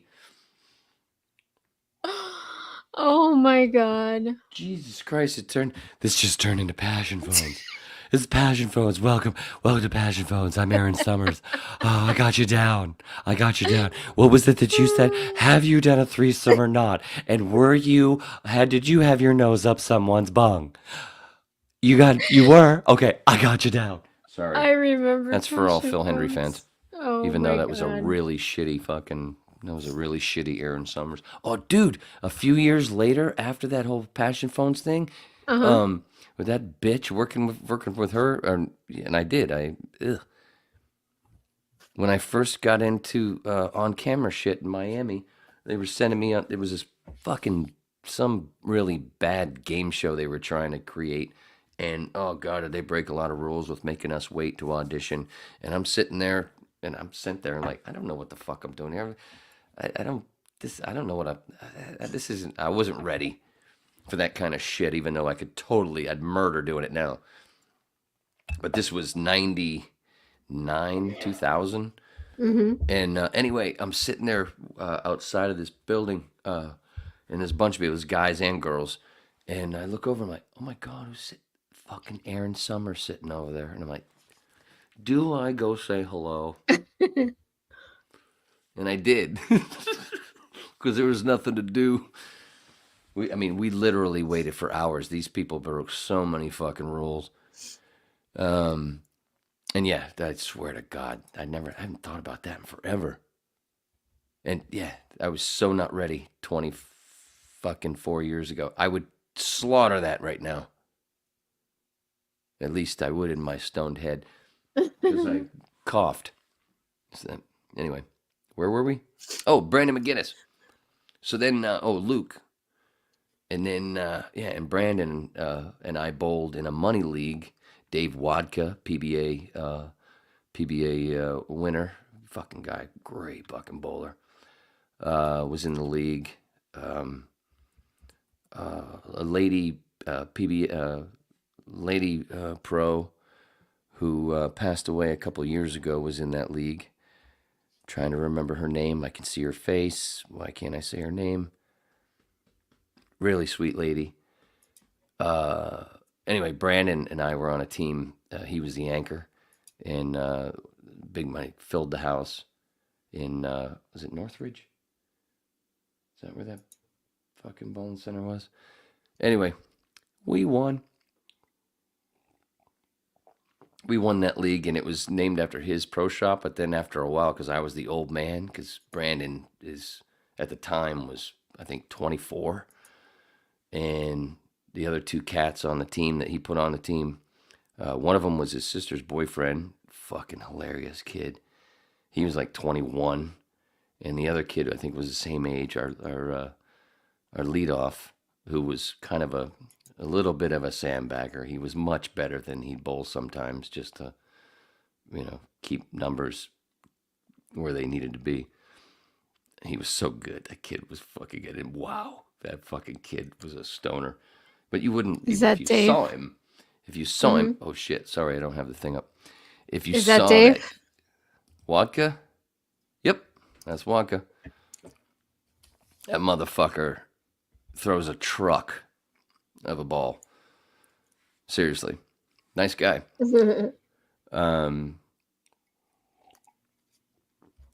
What was that kid's name that was our leadoff? He was leadoff, and then I went second, and then the other kid, and then Brandon. Anyway, and our team, Dave's team, finished third that season, and which was funny because, see, in the old days, because I hadn't bowled in a bunch of years, and something that I had complained about years before came true after I quit for a bunch of years, where I come back in this money leagues. I'm like, because I didn't like how the money leagues were so top tiered, where the top, everybody, they won, and as it bled down, it was like nothing. And these were the expensive leagues, at the time, mixed league was $10 a week. The money leagues were 20. And then there's pot games going on, all kinds of stuff. Anyway, so there was more in the pot. There was more to shoot for. Didn't mean to rhyme, but that's how it goes. But anyway, one of the things I didn't like about it, so when I come back, and one of the things that Brandon told me, I remember when he asked me to be on that team, his team for the first season at the league that Wadka was on. I was like, what's the money breakdown, of course, and he told me how they did it. I'm like, wait a minute, what? Wow, that breaks down pretty cool. And he said that also that one of the other side things was money automatically went into your money for the week, automatically went into a pot that if anyone on your team shot 300, everybody on the team got a little bit of money back at the end of the season. So the more 300 your team shot, the more money all four of you got back. Or 800, or an 800 series. The top four teams, when we won that league, in the top four teams, we were the only team where no one shot 300 and no one shot 8. And we won. So, wow. So even though it was like I got what I asked for, but a little smack in the ass, because Dave's team, because Dave shot like fucking 8 300s and I think 3 800s. Sorry. Mhm. And then a few other people on his team shot 300s and a few 800s. They actually, even though they finished third, they made more money than we did. Wow. It was like I got what I wanted, but then I got a little smack in the tuchus for it. You know, it all comes back. I wanted it to break down correctly, and it did. But it actually did. But, you know, and because we didn't, you know, my high game was 279, and I actually threw 11 in a row, but the first frame, I left a 10 pin, whiffed it, and then went off the sheet for 279. That was my high game of the season. I think my high series was like 740. But Brandon had like a bunch of 790s. Brandon got close to 8, like fucking 4 or 5 times through the season. Rich, was it Rich? Shit, I'm trying to remember the kid that hit third like it's baseball. Who went after me? Ah, man, what was his name? He came close to 3 a few times. Brandon came close to 3, but anyway, we won the league and got that big split out of there. But we got none of that 800 and 300 pots, and it got split. The third place team won most of the money. But they deserved it. They deserved it. The motherfucker, that guy right there that's on the screen, he threw fucking 8 300s that season, I think it was, and 3 8s. And like I said, a couple of people on his team had not as many as him, but so they should have won more money. Tell you the truth, to split that shit. That's how it worked. Got what I asked for. I played Go Fish in bowling. Wow, there's a nice ending punchline for a clip. I think that made sense. So like SpongeBob makes sense. Are you ready to rock? Was The Big Lebowski a bowling movie? Mm-hmm. Well, no, it wasn't a bowling movie, but bowling was a chunk of it, yeah. But that's not a bowling movie. But do I seem like yeah. That's the thing that they should do. If you're gonna remake The Big Lebowski, and of course hire me because I'm fucking perfect, you got to show Lebowski now is a much better bowler because Jeff wasn't. I'm actually, fucking. Has there ever 200? I'm actually a 200 bowler who I look like a cross between Pete Weber and my dad. Has there ever been a bowling movie? Yeah. Why I can't. Yes, but I've been wanting to do a bowling movie that's like The Hustler or The Color of Money. The Color of Money. Everybody says, Kingpin. Now, it's really cool because, like I said, I rewatched the shows from the 90s, and which one was I watching? The 93 Masters, I think it was. Michael J. Fox is sitting there because Johnny Petraglia, Randy Peterson, and a bunch of other pros, and they were shooting with them anyway. He played in the movie Greedy. He was getting ready to play a professional bowler. It's him and the beauty from So I Married an Axe Murderer. And the Tim Allen movie. sitcom, and the Tim I Allen Can Sew sitcom. You. What's her name? The fuck is her name? She's wonderful. I can't say her name. Nancy Travis. I know Right. exactly Nancy who Travis. you're talking about. Maybe I don't know.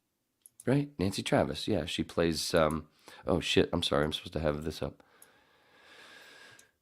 I can so see you playing that part. Totally. The only uncomfortable part for me would be those fucking sandals. I hate sandals. I fucking hate sandals. You know what my sandals are? My fucking Nike, my sneakers. I wear I have a pair of sneakers for that inside the house, like I'm on a sitcom set.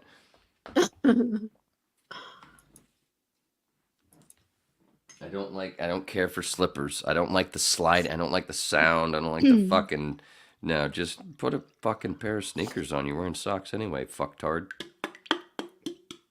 See, I win. Man. I win.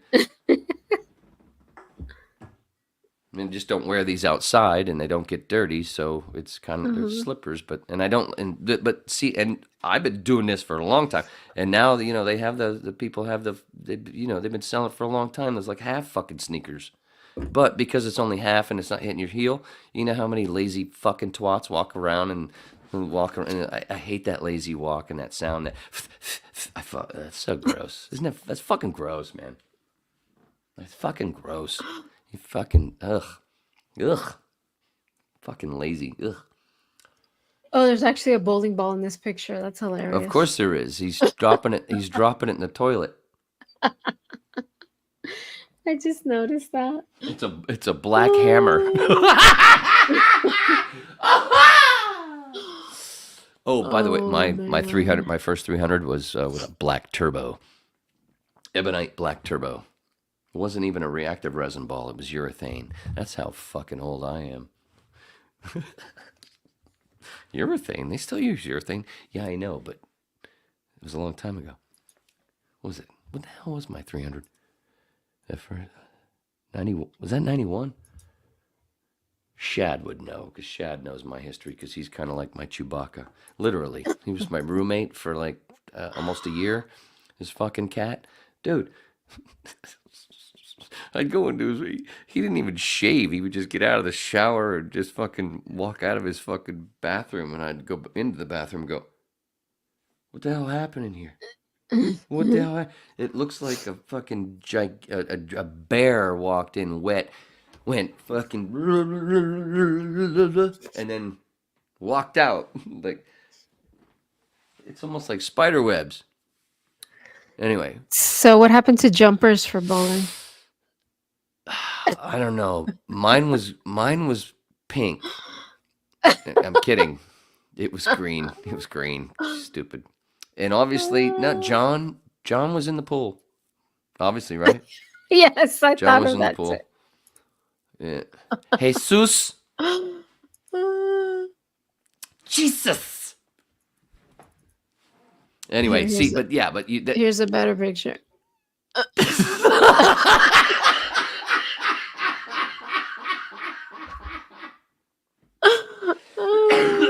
Dude, do you know they made like a sequel thing with just him? And it's like apparently it's so bad. It's cringe. Oh, really? Yeah. I don't know what it's called if you look it up, but that's hilarious. But yeah, imagine that. Let's write that. Who the writers out there? Quickly, write this shit. It's a cross between The Hustler or The Color of Money, with The Big Lebowski, but yeah. So there's actual real, like in The Color of Money, he actually played pool. But in Bones, and Bones can be broken, and kind of like Paul Newman's thumbs in The Hustler, and shit like that. I mean, I've always wanted a dark. There was something in the '70s with Tim Matheson, and I think I tried to watch it a long, long time ago and was like, eh. But anyway, if there's two things acting wise that I would, if I was to do it again, that I would want to do, it'd be a bowling movie that I kind of described that I just for some reason can't. I actually have a little bit of writing for it. I do have a story, but I just can't. The Jesus rules. There it is. That's that fucking bowling ball with the. That's the John Turturro. Apparently, it didn't do well at all. It'll become a cult classic in 10 years. Maybe. It was 2019. It was written and directed and starring John Turturro. Oh, I think we have a theme there. I think we have a spine of the problem. I don't know. I have no idea. I didn't watch. And it was taking no shot at basically that motherfucker. He's a truck. Yeah, it was basically a spin-off of The Big Lebowski. Right. Yeah. It was just his character, nobody else. Right. Oh wow. I didn't even know he did this. And what's one of the funniest things that nobody ever really mentions, it seems, when it comes to the Big Lebowski, is that John Goodman is like Fred Flintstone, and it's a bowling movie, and that's basically he's almost playing Fred Flintstone in that fucking movie. Mm-hmm. Mm-hmm. Fred Flintstone was if he was a Vietnam vet. Oh, by the way, speaking of Fred Flintstone, Bark Hoffman, I sent him the Riley pic, and he was like, "I'm so old. When I was a skater, I had cement wheels."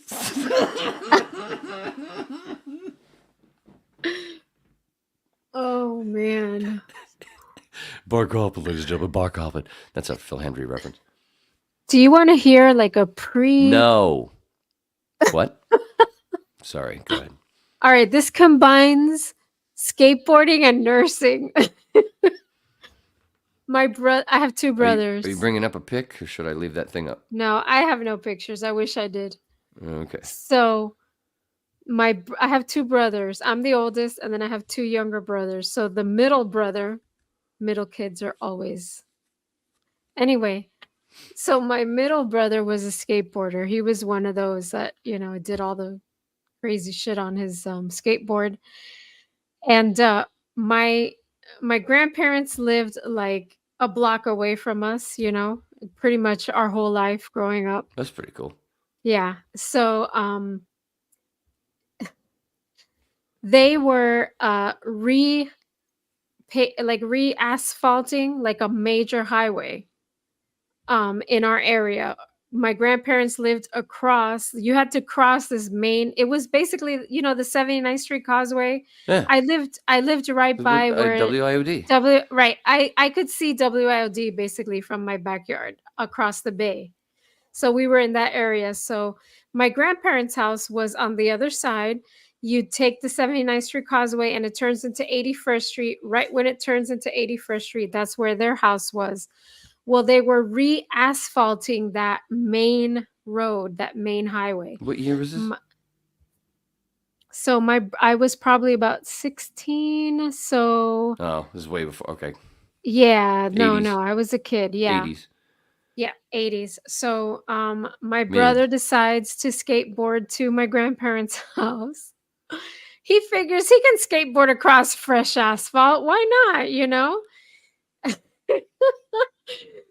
He tries. His skateboard landed because he did one of his jumps. Skateboard lands, stays in the asphalt. He goes flying and he lands on his right side. And he comes, of course, instead of going, he was right across the street from my grandparents' house. No, he comes back to me. My mom's working. My dad's working. I'm the only one home. Here comes my brother with like road rash and blisters the entire right side of his body because he fell in not just asphalt, it was hot asphalt, totally blistered. The only thing I thought of was I'm throwing him in the bathtub. I took all the ice out of the freezer, filled the bathtub with cold water, and I just stuck him in there, and I told him, you stay in there. And in 10 seconds, and in 10 minutes, I'm going to try to rip that tar out of your skin. And I called my mom. I was like, my poor mom. We used to call her at least 10 times a day at work. And I called my mom. She had to come home, take him to the hospital. But luckily, the doctor was like, if she wouldn't have put him in that ice bath, he would have had all kinds of scars. You would never know now that he fell in hot asphalt. So I was 16, so he was 12. Yeah. He used to do all kinds of crazy stuff on that stupid skateboard. That brings it also from where I am here. My cousin, who is a year older than me, growing up I'm at the top of the hill. He lived. His house was in the middle of the hill, and it's a steep. It's a steep hill that we live on. On his 10-speed, when he was, I think I was 13. He would have been 14, or maybe a jump a year, and somewhere around there, 15ish, going down that hill. And his dad owns a paving company, but it wasn't fresh. But going down this hill and right before the railroad tracks, somehow he hit some sand and basically did what your brother did, but it was mostly sand. Same, but I mean, just and wrecked, or fucking wrecked, and into a 3-foot ditch right before the railroad tracks. Off his 10-speed, right to the bottom. Oh, dude. Man. I went down that hill in a friend's Odyssey, which is like a, like a beach thing, the thing with the roll bars. Mm-hmm. You know what I'm talking about? Yep. A four-wheeler, but, bigger. You sit Right, in it. right. And it was my buddy Bobby. It was his. Oh, fucking guy. And Lee is hanging out one side. I'm sitting on the roof of that thing going down that same fucking hill a few years later on an Odyssey. What a douche. Sometimes before I go to sleep, that pops into my head, and I'm like, of what could have happened. And then, I can't sleep for 10 minutes. One of those. Everybody has that shit. Oh, dude. Well, speaking of not sleeping, did you get some sleep after that shooting that you still haven't talked about Oh my God, I still haven't even got to the Lewiston shooting. in your area? That's right. Shit. Thank you for paying attention. Yeah, because it was, ooh. What's up with the belly? Oh yeah, if anybody, yeah, anyway, yeah. Weird, the funniest part of that story, though, is not realizing that if you knew anything about the Lewiston shooting, if you look it up, maybe you can look it up. Look up Lewiston shooting vehicle. 2023 Lewiston shooting vehicle, Lewiston, Maine. Right? So the shooting happened at two places in Lewiston. Spare Time Bowling Center, and I can't remember the name of the bar that he went to after, but Spare Time was 200 yards from a dispensary that I worked at, and I was alerted that something was going down when it was going on, and then that it was, somewhat close by. I didn't know, whatever, shut down, blah, blah. I'm getting calls as I'm driving away from the place. I didn't know it was, at this point, I don't even know it happened at Spare Time. I just knew it was in Lewiston. And I drive away with my phone blowing up, from my mom, and I talked to my mom, and some other people going, "What's going on? Are you nearby that or whatever?" I don't know. I have no idea. I'm driving home, and while I'm driving home, I swear to God, it was at least 25 cops went the other way, heading that way. And I'm like, what the fuck? So, but I know nothing except for there was a shooting. And I'm just driving home. And so I get closer to my place, and I notice there's a couple of cops sitting at a store that's closed, because, I live in a smaller town, so things close early. So there's just one little store or gas station that was closed at the point that I was driving through already, and just sitting there. So whatever. But I pulled into the one that's open, right not far from it. I get out, and you know what I drive? I drive a white SUV with a black front bumper and grille and a rack on top. Kind of like this one. Oh. Yeah, I'm going to put it up in a second. Yeah, that's going to be kind of like the closer as I tell the story. So, but I don't know any of this stuff. Just to set up the story. So I stop at that store to get a pack of cigarettes, and I throw something away out front that I had in the Jeep from lunch that I didn't eat. Throw that away, and I go in and talk to the person at the register, the lady, about what's going on. Like, I don't know. I just left Lewiston. I don't know what's going on. Nice little conversation like I would have with you. Boom. Leave real quick. Anyway, oops. On my way home, all of a sudden, about 5 miles from home, I realized there's a cop on my ass. Oh, shit. And I'm like, and it gets to a point, and I was on the phone with a coworker who had called to say if I'd gotten away from work okay, and I was okay. Yep, I am. And I think there's a cop following me. I don't know why, but so we hung up. And I was actually this guy. He was on my ass, and then he pulled back, and then all of a sudden back on my ass again. And it got to a point where I'm begging to get pulled over just to know what the fuck's going on. And anyway, at one point, finally the lights go on. Did I tell this story on Tuesday? Mm-mm. No? No. Or was it Monday? Maybe I told the story. No, did I? I feel like I told it to somebody recently. So when they finally lights go on, not too far from, about 2 miles from my house, and I'm like, oh, thank God! What the fuck is this about? And but he kind of pulls up like this. It's not like right behind me. He kind of like an angle, but and still real close.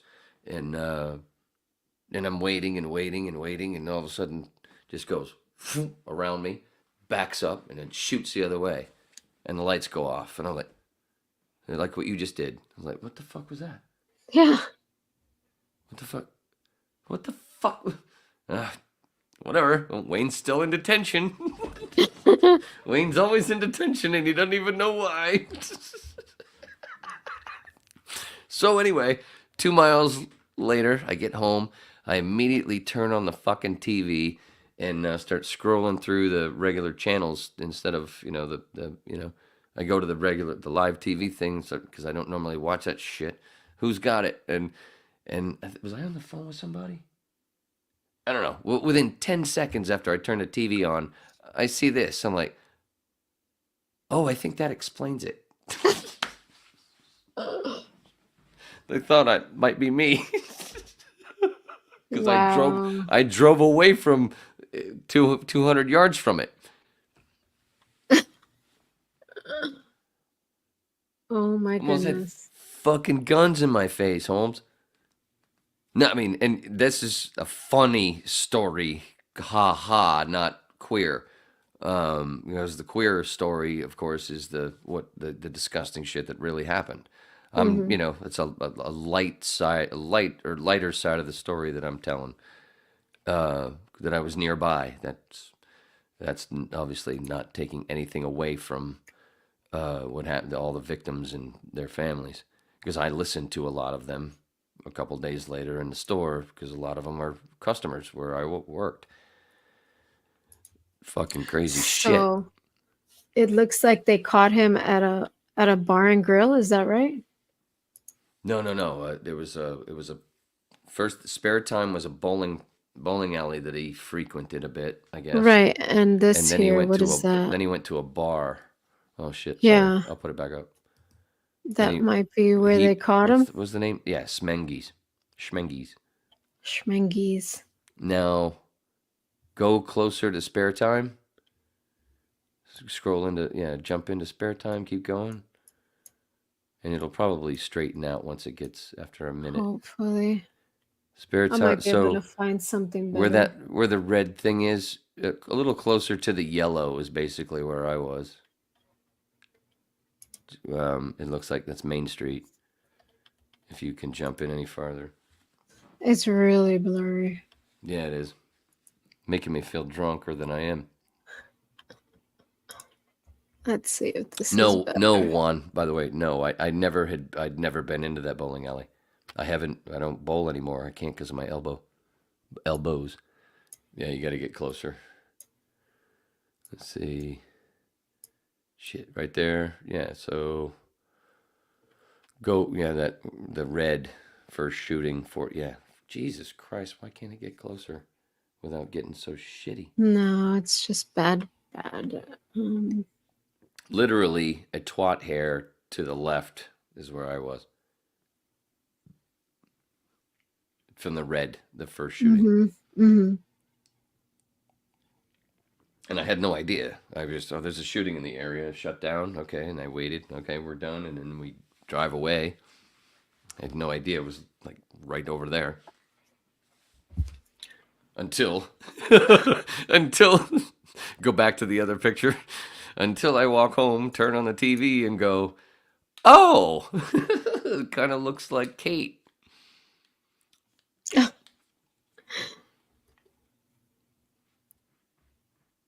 Wow. Funny story, sort of. Disgusting. But, you know. So they caught the guy, right? Oh, he caught himself, and they found Okay. him. They found him a day later, I think. Mm-hmm.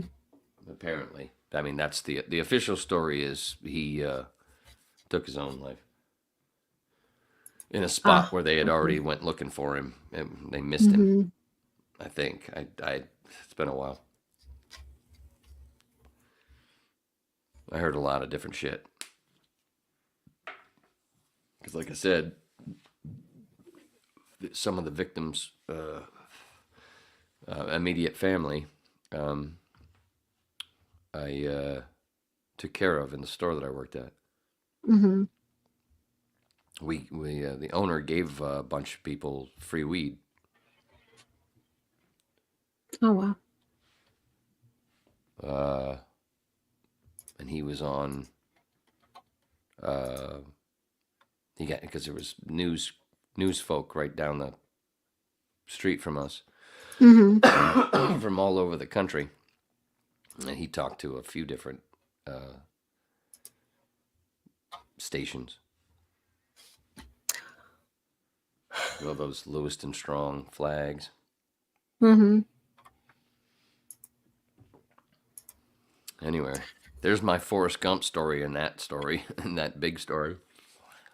It's like right there. Why won't the police finally pull me over? Hill.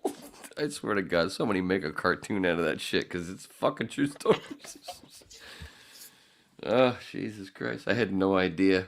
Like, what the fuck did I do? Was it because I was on the phone? How would they know?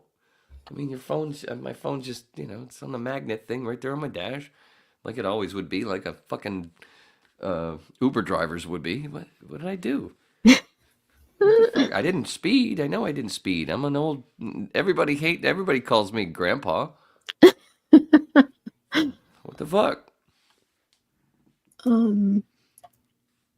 I finally got names from Juan. The names we couldn't remember.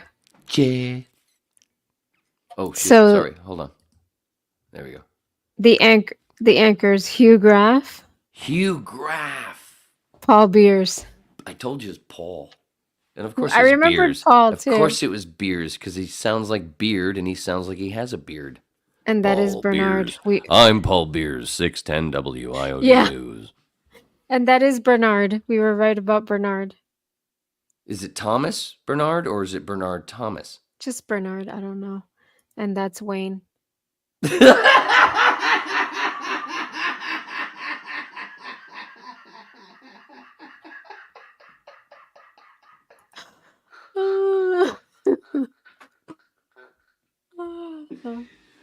Mama got great timing. And there, pinch that off for a clip. Mama got great timing. That's where it ends. That was great. But, there's like a minute there at least. Oh, shit. Oh, yeah. Jim, he hated the pool. They said he didn't care to shower. Oh, no, that's where you end it. That's where you end it there. They say he didn't care to shower. All right. It's all riffing, and you never you just keep riffing, bitches. Oh, but wait. So while that's up there, thanks, Mama. Oh, have you ever? Hey, and then there's. Oh, you want to see today's version of that is. That's what I'm talking about. Isn't that? Oh, you know how many times I had to look at this before because I was trimming it and putting this tint on it like it was because I don't think that's not the OG. I put a tint on it so it had the sepia thing. Close, The one that's on the Facebook and Instagram, the Lord's Main. If you go to Instagram and Facebook, and Twitter, I think I haven't done much yet there. But anyway, what the fuck was I doing? Oh shit, I'm scrolling wrong. Anyway, but I don't think this is the one with the sepia. Anyway, but One of the things I noticed I didn't realize after I squeezing it up and making sure everything was tight, making it look the best I could. And so I was looking at it over and over, like you're editing.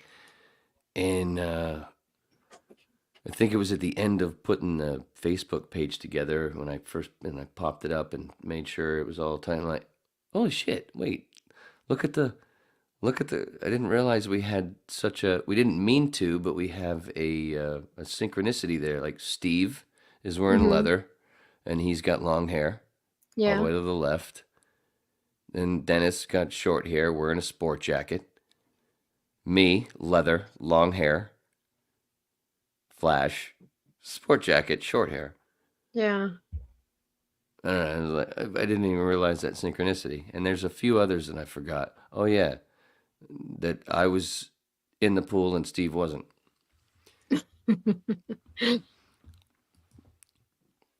Anyway, did you get something new or? Oh, that's me. Yeah. So then there was that. That's you. Mm-hmm. What was my point? What was I? I had a thing. You were talking about you tried to get the color on the picture. Oh yeah. So that's what we did there. So and I think I just did tell the story. And then there's the logo that Steve, the drummer, had his friend do, and it was Steve's idea for the name, and also at the end of it, because Steve's a poet, also was being a drummer, and the Lords is a reference to Jim's poetry book, The Lords and the New Creatures. Okay. Man, what did he say there? I think Bernard's last name started. But who was but Thomas? But wasn't there a dude that looked kind of like him named Thomas that worked overnights and also dubbed a bunch of shit? Because he was kind of like my assistant, because he would take over some certain dubs on the overnight because I worked during the day, and he did production at night. Wasn't there a kid named Thomas who looked like that guy? I don't think Bernard did production though. I think he was just board hopping. Well, who am I talking about with the production? The kid that worked overnight. Juan would know. I don't remember. No, it would have been you, because you were doing the logs. I was not Thomas. I was not doing the logs. I was doing commercials. But no, I'm talking about the Miramar building when you and Pronte were in the. Listen, all bald black guys are not the same. That's a lie, motherfucker. They are. I never touched any logs while I worked in Clear Channel until I met Juan. Oh, see, we're back to the eggs. So, there's another promo. So, no logs all black. for me. What was the? What'd you say? I said I never touched any logs when I worked at Clear Channel. After that. No until blacks I met for Juan. me? Until I met no logs. I thought you said no blacks for me. I'm like, what? I did not have to do any logs. Thomas. I was just continuity. See. Thomas was skinnier and taller, also younger. Thomas was Manute Bowl. Ah. Synchronicities. See, it all comes full circle. So there was a Thomas. There was a Thomas, but it all comes full circle. Bernard is not I'm Thomas. always right. Why the fuck does anybody question this? That's why they're always angry at me, because I'm always fucking right. And I've told them over and over, I'm tired of it too. Don't get angry. I'm tired of it too. It ain't like I'm not fucking beating it over your head. I got 2 hours and 23 minutes. Did I beat anything over anybody's head? No. And it's been all off the cuff of my pimply ass. And who's the fucking punchline to almost every joke I make? What about Bubba? I remember Bubba. That was funny. I thought you'd laugh. Oh, I'm sorry. I was reading a commercial. Man, you acted like your husband. Oh, I love you, Juan. Yes! I do. What about Bubba? What about? I remember. Oh. He's just, I get. Bubba!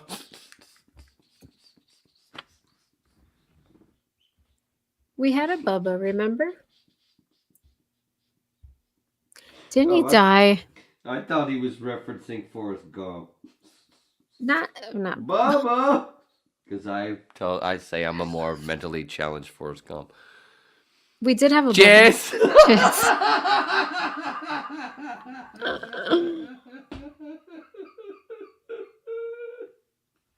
Ooh, Jesus Christ. Weed makes everything time out so perfectly, especially when it's an edible. Mm. Shit, can you blur that out? I didn't mean to do a commercial. I meant to pour.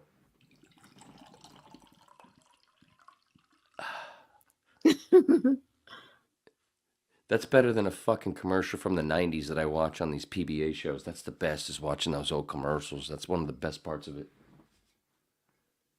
Some of the things have, some of the channels that put up those old shows from ABC and ESPN cut out the commercials, but some leave them in. And those commercials, and you're like, oh, I swear to God, sweetie, go back and watch this shit. And you'll be like, oh my God, I remember that commercial.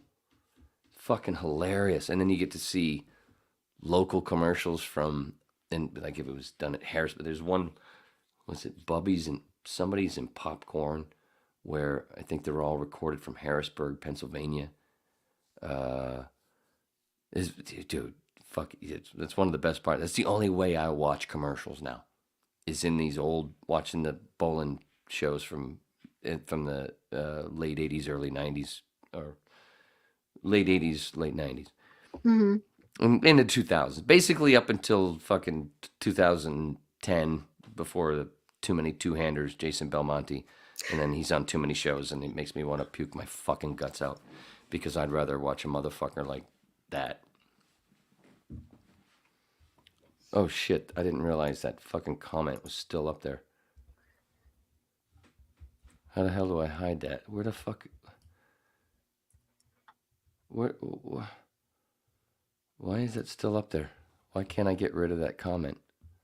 Remember there was a thing like hide comment or something. Yeah, but I can't see it over on the right to hide it. I don't see anything that says I think.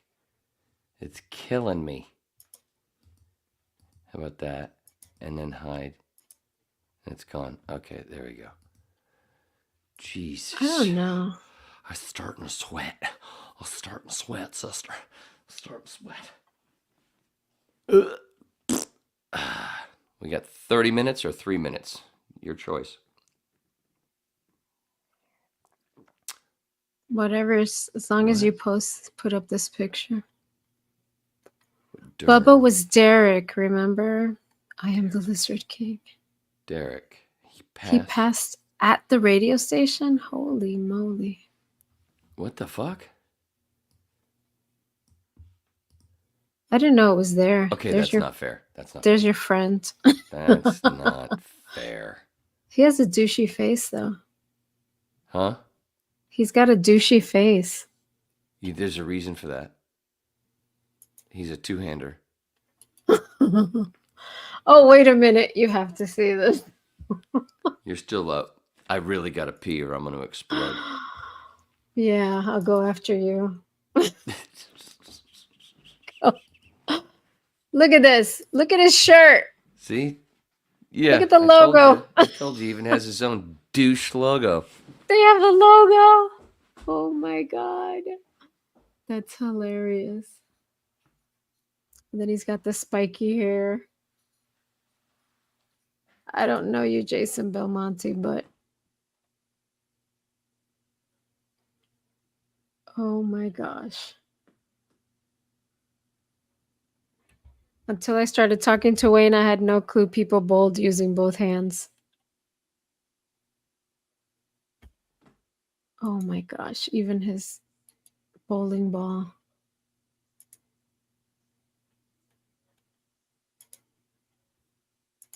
Hilarious.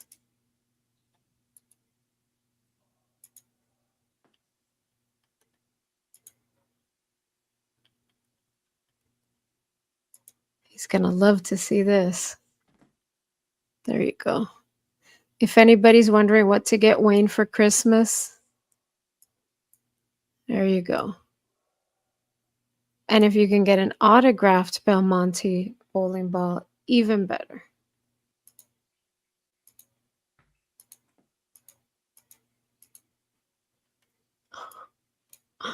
He's gonna love this. I never thought in my life I'd talk about bowling so much.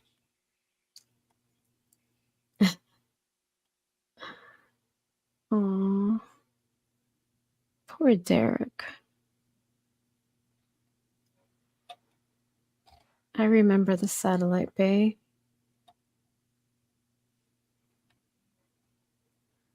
Oh my gosh. So they call him Belmo. He's got a nickname. His name is Belmo.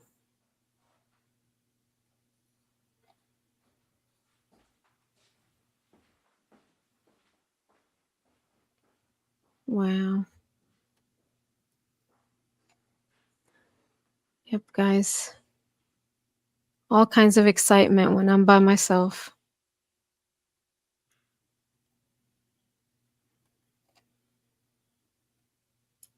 Oh, this is Two Hands of the Future. Wayne should never tell me what annoys him, because then I'm gonna try to find everything that annoys him. Post it.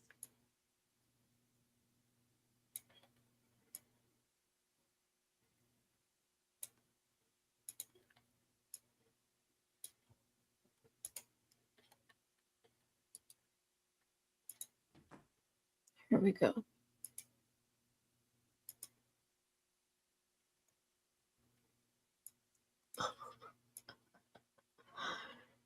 It's streaming. I wonder where it is. Two Hands of the Future. A Flow Sports original feature. I'm gonna ask him if he watched it. I'm sure he did. Awesome.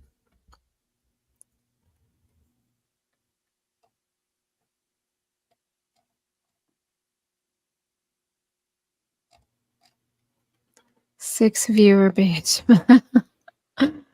My time to what? Not yet. I'm not ready. I'm too young, and I've only had 3 glasses of wine. Bring me my Chardonnay. Oh my God, what have you fucking done to my podcast, you fuck?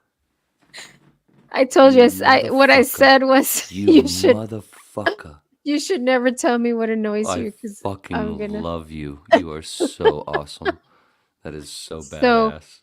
have you seen this movie? You fucking rule, and I never will. You son of a bitch. Oh my God. Be on the lookout for some Christmas gifts. Oh, I fucking They may love you. include a Belmonte signed bowling ball. The only person from Australia that I hate. Because of my tie to Australia, you know, Andrea. Oh, do I have any pics of that? Oh, that's what we should add to that. Do I have anything? Oh, I used to have what her youngest daughter made. You saw that picture, right? Oh, I gotta go find this. Now. You saw what a child from my childhood friend. Where is that shit? There it is. No. Well, yeah, I'll bring that one in. But where is... What the hell? We'll bring that in first. My tie to Australia.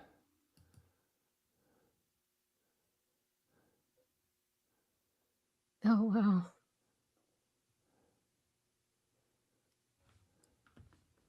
That's it. Yeah, Melbourne, 89. She was an exchange student my senior year. And and another thing I can say, I got a little on my badge of honor. She had 2 gorgeous, one of them's passed from cancer, but she had twin sisters that were 2 years older, who were exchange students, obviously 2 years before her. One was in Florida, Tampa, and one was in Indiana. And of course, they were cool, just like her, and gorgeous, and had many friends that said, "Oh, as soon as I graduate, I'm coming over there." I was the first one to do it. I beat her sister's friends. Nobody had done it. So she didn't believe me when I said, "Oh, I'm fucking coming, man." And I showed her my ticket, the at the little party they had for the 5 exchange students that we had our senior year. That's why I brought the ticket. And I said, "See, told you I was coming." She was like, "What the fuck?" And the ticket was like September 15th, 89, something like that. And this was like the end of June. Mm-hmm. Anyway, so that picture, I think that picture was either in September or could have been October, November. I don't know. Anyway, but the pic that I wanted to bring in though was what her daughter did after meeting me in Santa Monica, because her husband took that pic, Greg, Mm-hmm. and the kids are off to the side. I don't know why we didn't get a pic together, and I know it exists. It has to. It just, I was too fucking going, I can't believe this is happening, to remember. Oh, but always, but still, oh shit, I thought this was gonna pop right up. Damn it. Did you poop today? I just wanted to, just as we were, just wanted to remind anybody that little health section of the whip. The health section. Where is Lucy's pic? Where the fuck is that shit, dude? Lucy's mom. I don't know why it says Lucy's mom. Normally her stuff's under Andrea. That's why I looked under Lucy, because I figured it was under Lucy. Lucy's pic. I know. I fucking. It's the thumbnail of a whip. I don't know. I don't remember which one though. You son of a bitch. Anyway, this is what some podcasts are all about. Oh.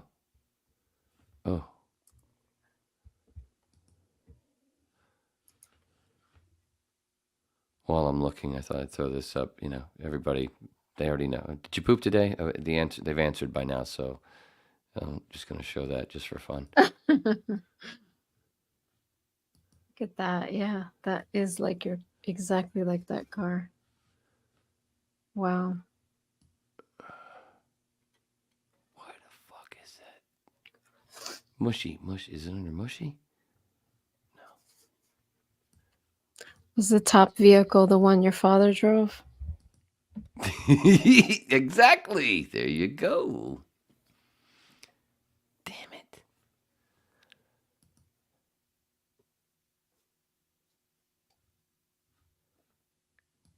Damn it. Oh, my belly. Sorry. What the fuck? All right, let me go over here. It certainly is not in there because that's fucking empty. You mother scratcher. Dude, it's one of the fucking thumbnails of one of the whips. Oh, Sherry. Sherry was like, I should paint a portrait of him as a two-handed bowler. Sherry? Who's Sherry? I don't know. She commented. Oh, I don't see it. I just see, the last I see is Juan's. Thanks for the reminder of needing to poop. It was before that. Oh, I don't see it. I can't see it because I've got something else open. Mother scratcher, where the fuck is Lucy's fucking pic? This is making me want to go poop. Damn it. Son of a bitch. Well, I wasn't expecting to think of that.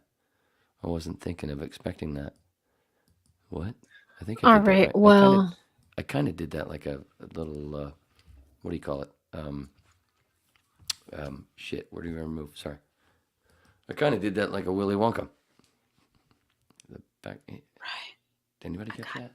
Yeah, yeah. Did you catch it? Did I turn the right way? No, I did. Oh, I had it right the first time. Oh, Sherry. Oh, Sherry. Na na na. Don't want copyright. You get it? Little Steve Perry Yes. there. Got it. Oh yeah, she's a great, great artist right there. Somebody I know from since 42 years. Holy shit! Look at that. All of a sudden, oh my god, this is turning into a high school reunion. That's where we should have it, dude. We should have my next high school reunion should be here on the Whip. Some people aren't invited though. Yeah, including myself. All right, we did the shooting. Lord's salute. We I sure did. talked about hemp, cannabis, the cannabis that you don't. No, I didn't much, but I did. Oh, I did a bunch of that on Monday. That's when that was, right? Yep. The Monday I did by myself. I did oh, there's a nice little chunk there where I did the whole thing with from the food on the plate and the chair and the clothes and the roof. You should make that into a clip if you could, please, Mama. Okay. Sure. I know you got tomorrow off, so. And then I also know it'll only take you 10 minutes. You'll be bored, and you want to be looking at me again, because you're sick of looking at one. So, Jeff. So, oh, did I ever talk about 20 minutes left? Did I talk about last night's pathetic? I'm kidding. Did I mention the lady from Christmas that I knew that I was with for, a few times, but we knew it's not really going to last. It's not for us. And I looked at her thing, her dating thing, and I went, this dude. And I actually wrote something for her, and she's been with him since. You may have told me, but I don't know if you said anything on the Whip at all. The Whip is a matchmaker, even in bed.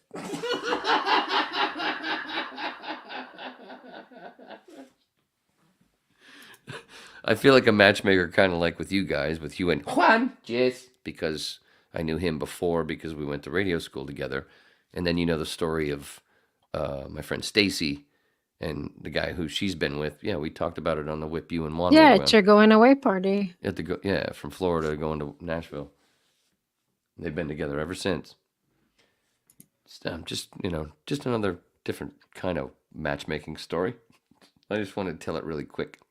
Sweet lady. Awesome. I check in every 3 weeks or so. All good? I'll get out there. We just had breakfast. Okay. Ah-hoo! Please don't let this end badly. I should stop checking in next, because I don't watch the local news. I don't, you know what I'm saying? You get where I'm going with this. I need a haircut. But I'm keeping with the vow that I'm not cutting my hair until after we do 2 shows. Because after that first picture... His hair wasn't that long. Huh? His hair wasn't that long. We took this picture. We took this picture a couple of months ago, and there were things that were supposed to happen beforehand that shit gets in the way. The sea, and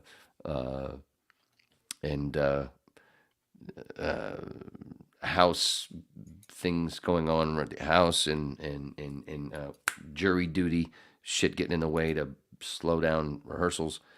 So my hair's long. I was like, after I take this pic, I want to have at least a couple of shows before I cut my hair. And we haven't had those shows yet. So again, don't want, have this as a promo pic, and people show up and go, who the fuck's that motherfucker? You know what I'm saying? Just want at least a couple of shows where we get some live pics, and, showing that, Jim didn't get in the pool, as they say again. Just had to go back to that. And isn't that neat, though? Look at Ray's jacket, and then, look at Ray all the way to the right. Mm-hmm. Look at Robbie, look at John, not just Jim. And then Mm-hmm. Flash, Dennis, and Steve. I don't know. This we did it. It's badass. And then the Doors, where they honed most of their sound was in a place called the London Fog, a couple of doors up from the Whiskey. Before they got the gig as the house band at the Whiskey, they were the house band at the London Fog, a few doors up. Anyway, a few doors up. Anyway, what the hell was I gonna say? Which one's Wayne here? Lenny's is that place there is kind of like our London Fog because that's where we rehearse. Anyway, back to you. Back to you. Wait, which one is me? Which one's the matchmaker? You know what this is from? No. Mrs. Doubtfire. No, that's not Doubtfire, is it? Yeah. I was gonna say that, but Robin looks a little weird from it. That doesn't look quite like. It must be a different when they were just putting It's it together. when they're doing the makeup. Yeah. And, okay. It's midway and or they something. sing matchmaker, matchmaker. Make me a match. Jeez, I don't remember. It's been so long. Sorry, I didn't get the reference. Nice. A lot of people probably do. Yeah. Besides moi. But yeah, I already said it. That's the original Hard Rock Cafe, and that's where they get the name. And it was just a dive bar, and didn't get famous until later on, which it wasn't really that got famous. They just stole the name. Kinda, I guess. I don't know. Look it up. Been a while. But that's the OG Hard Rock. Obviously, because look at Jim. He didn't go in the pool. So with the Morrison Hotel, it was like a big. Is it a big like hotel like the Hard Rock? Oh, pull up that picture. Pull up Morrison Hotel cover. Like, does it have a picture of the hotel? Well, kind of. Just just like the bottom floor. The outside, the bottom floor. But I think it was like 4 or 5 stories. It's still there, sort of, or maybe that did go down recently. I don't know. There's people that do YouTube shit that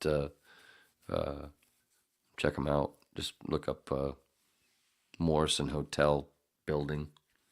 Here we go. So this picture was taken a few hours after the picture you're about to pull up. A couple of blocks away.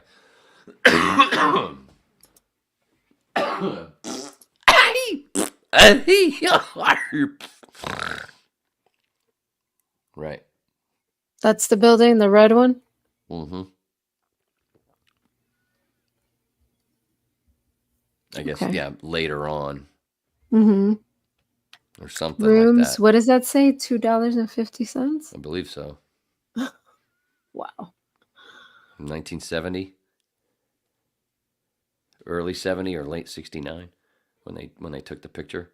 The album came out in 70. Right? Right. Cheers. But the pic could have been taken beforehand. I don't know. Obviously, it was taken beforehand. But it could have been months, whatever. Check that out. That's pretty cool. Yeah. That seems like what they've done there. No, that's right. Yeah, right. And there's a bunch of other pics, like from around the corner of the hotel. Or maybe it's the Hard Rock. I don't know. You can see there's a whole bunch of pics from that day. And Morrison obviously does not look well. He's been drinking heavily. So this I think what they've Morrison. done there is sort of superimposed the pic on a later. Yeah, that's not the day of, no. They kind of did something. That's not real. But it's cool, though. It's a cool little, spend some time making something fun. Mm-hmm. Whoever did it. But there was a bunch of pictures where right at that big entrance there with the guys around that and the outside. Because what happened was they asked if they could use it, and the manager of the place said no. And then so they were trying to grab some pictures outside, and then somebody noticed that the manager walked away. So I think it's Henry Diltz was the photographer. Said, "Oh, guys, hurry up, quick, run inside, get right in the window, get in the window." Yeah, there's some of the outside shots. There you go. Is that them? You think that's them? No, that's real. That's them? That's Ray and Ray and Jim. Yeah, I can't see. You gotta squeeze in some more. Yeah, it's hard I to know. tell. I get it. No, it's not so bad. I don't know where Robbie and John are. Yeah, But I'm anyway, trying that's to what they were see. kind of doing, and they tried to get it. And when the guy walked away, they ran in and just jumped in the window and fucking boom, and got the pic that's on the album. And the reason was, I think I said already, was that Ray and Dorothy, his wife, were just driving around, and they drove by it going, "What the fuck?" And didn't know it existed until they drove by it. Jim Is didn't know that it was them? there. Yep. That's probably down from that is it right there, but I don't know, something seems weird.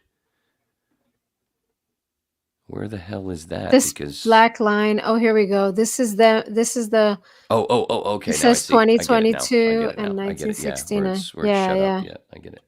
Yeah. It was weird. Oh, see, Henry Diltz. I said I got that right. Yeah. 1246. Mhm. Who's the fourth guy in the band? The fourth guy.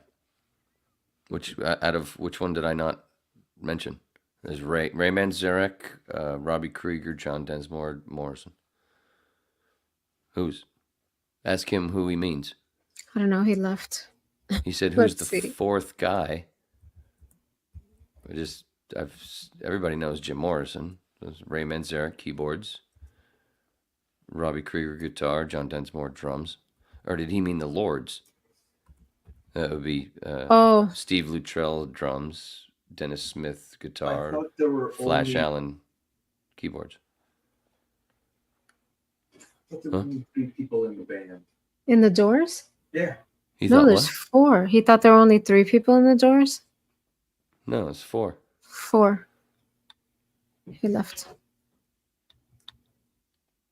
Boy, he's been drinking. I thought I was buzzed at 2:52.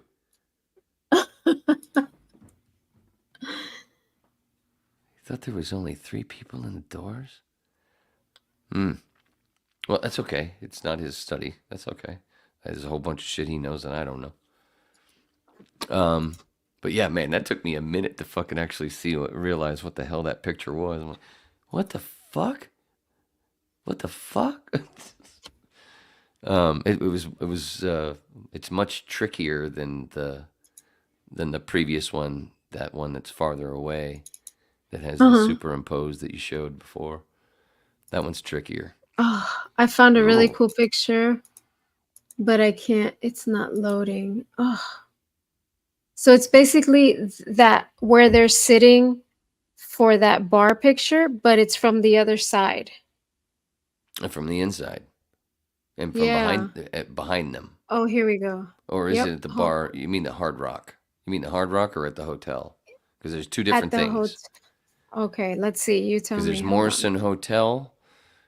There's Morrison Hotel, and then there's the one then there's the Hard Rock Cafe. No, that's from the cafe. That's the. But it's from the other side, other right? side From of the where same. the other side same of where bar? we can tell that Jim didn't go in the pool. Right. That's- I mean, they're that's- wearing the same jackets and everything. It's the other side of this. The version of this that we're doing. Yeah. Yeah. The one where if you go back, the one that we refer to as Jim didn't get in the pool, right? The other side of that. It's the other side of that Okay. one. That's the Hard Rock Cafe. That's not the same place as the Morrison. See, that's not the the tricky Morrison. part of the picture. That's Ah. yeah, right there. So you can even tell from the number 300. See, that's the Hard Rock right there. And go back Okay. again To the other one. where you just were.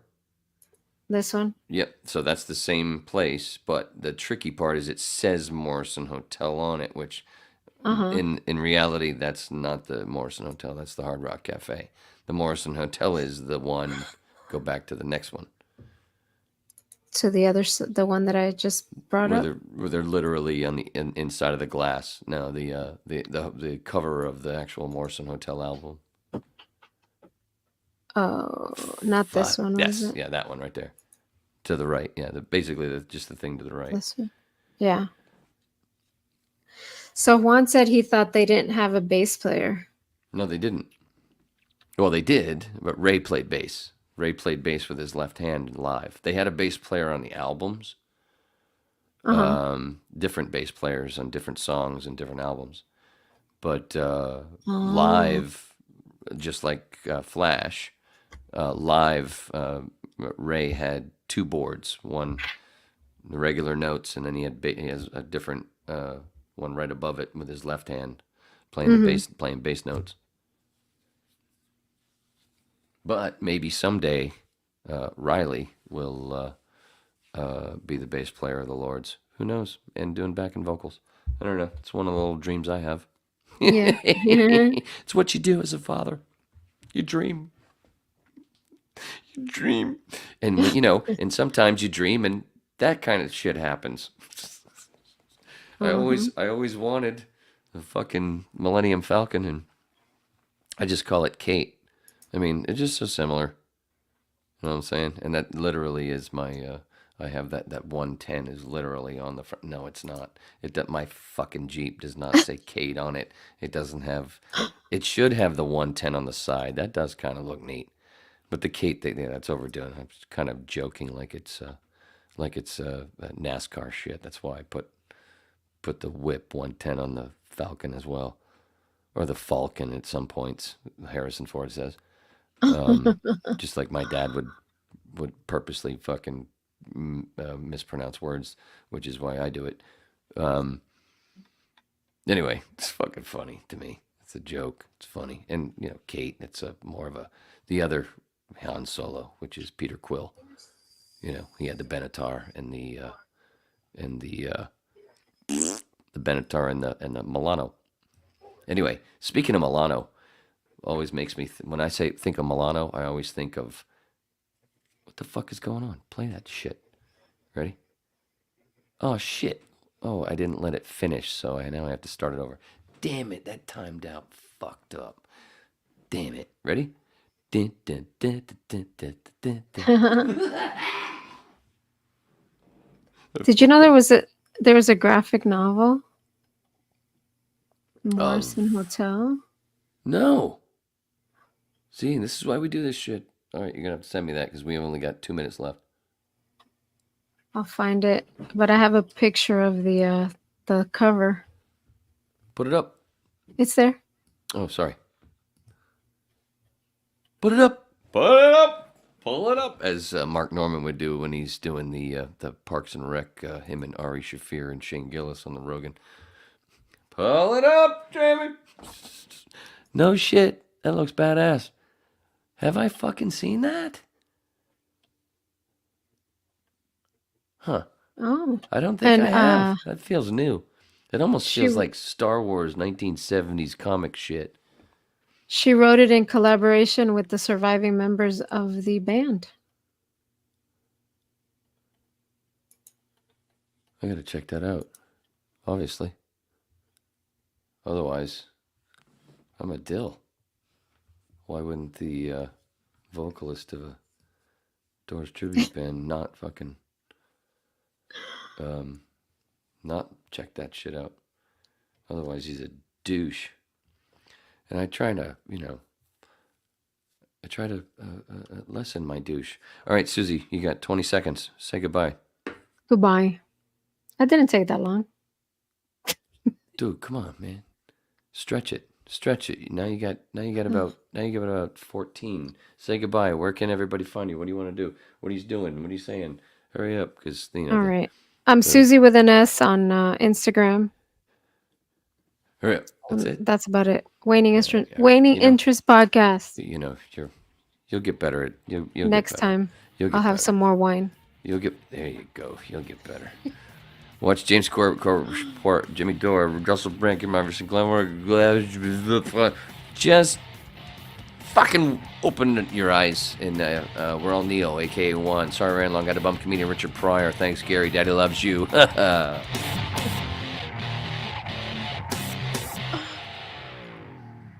Messing with my peebles. That's right. See you later, sweetheart.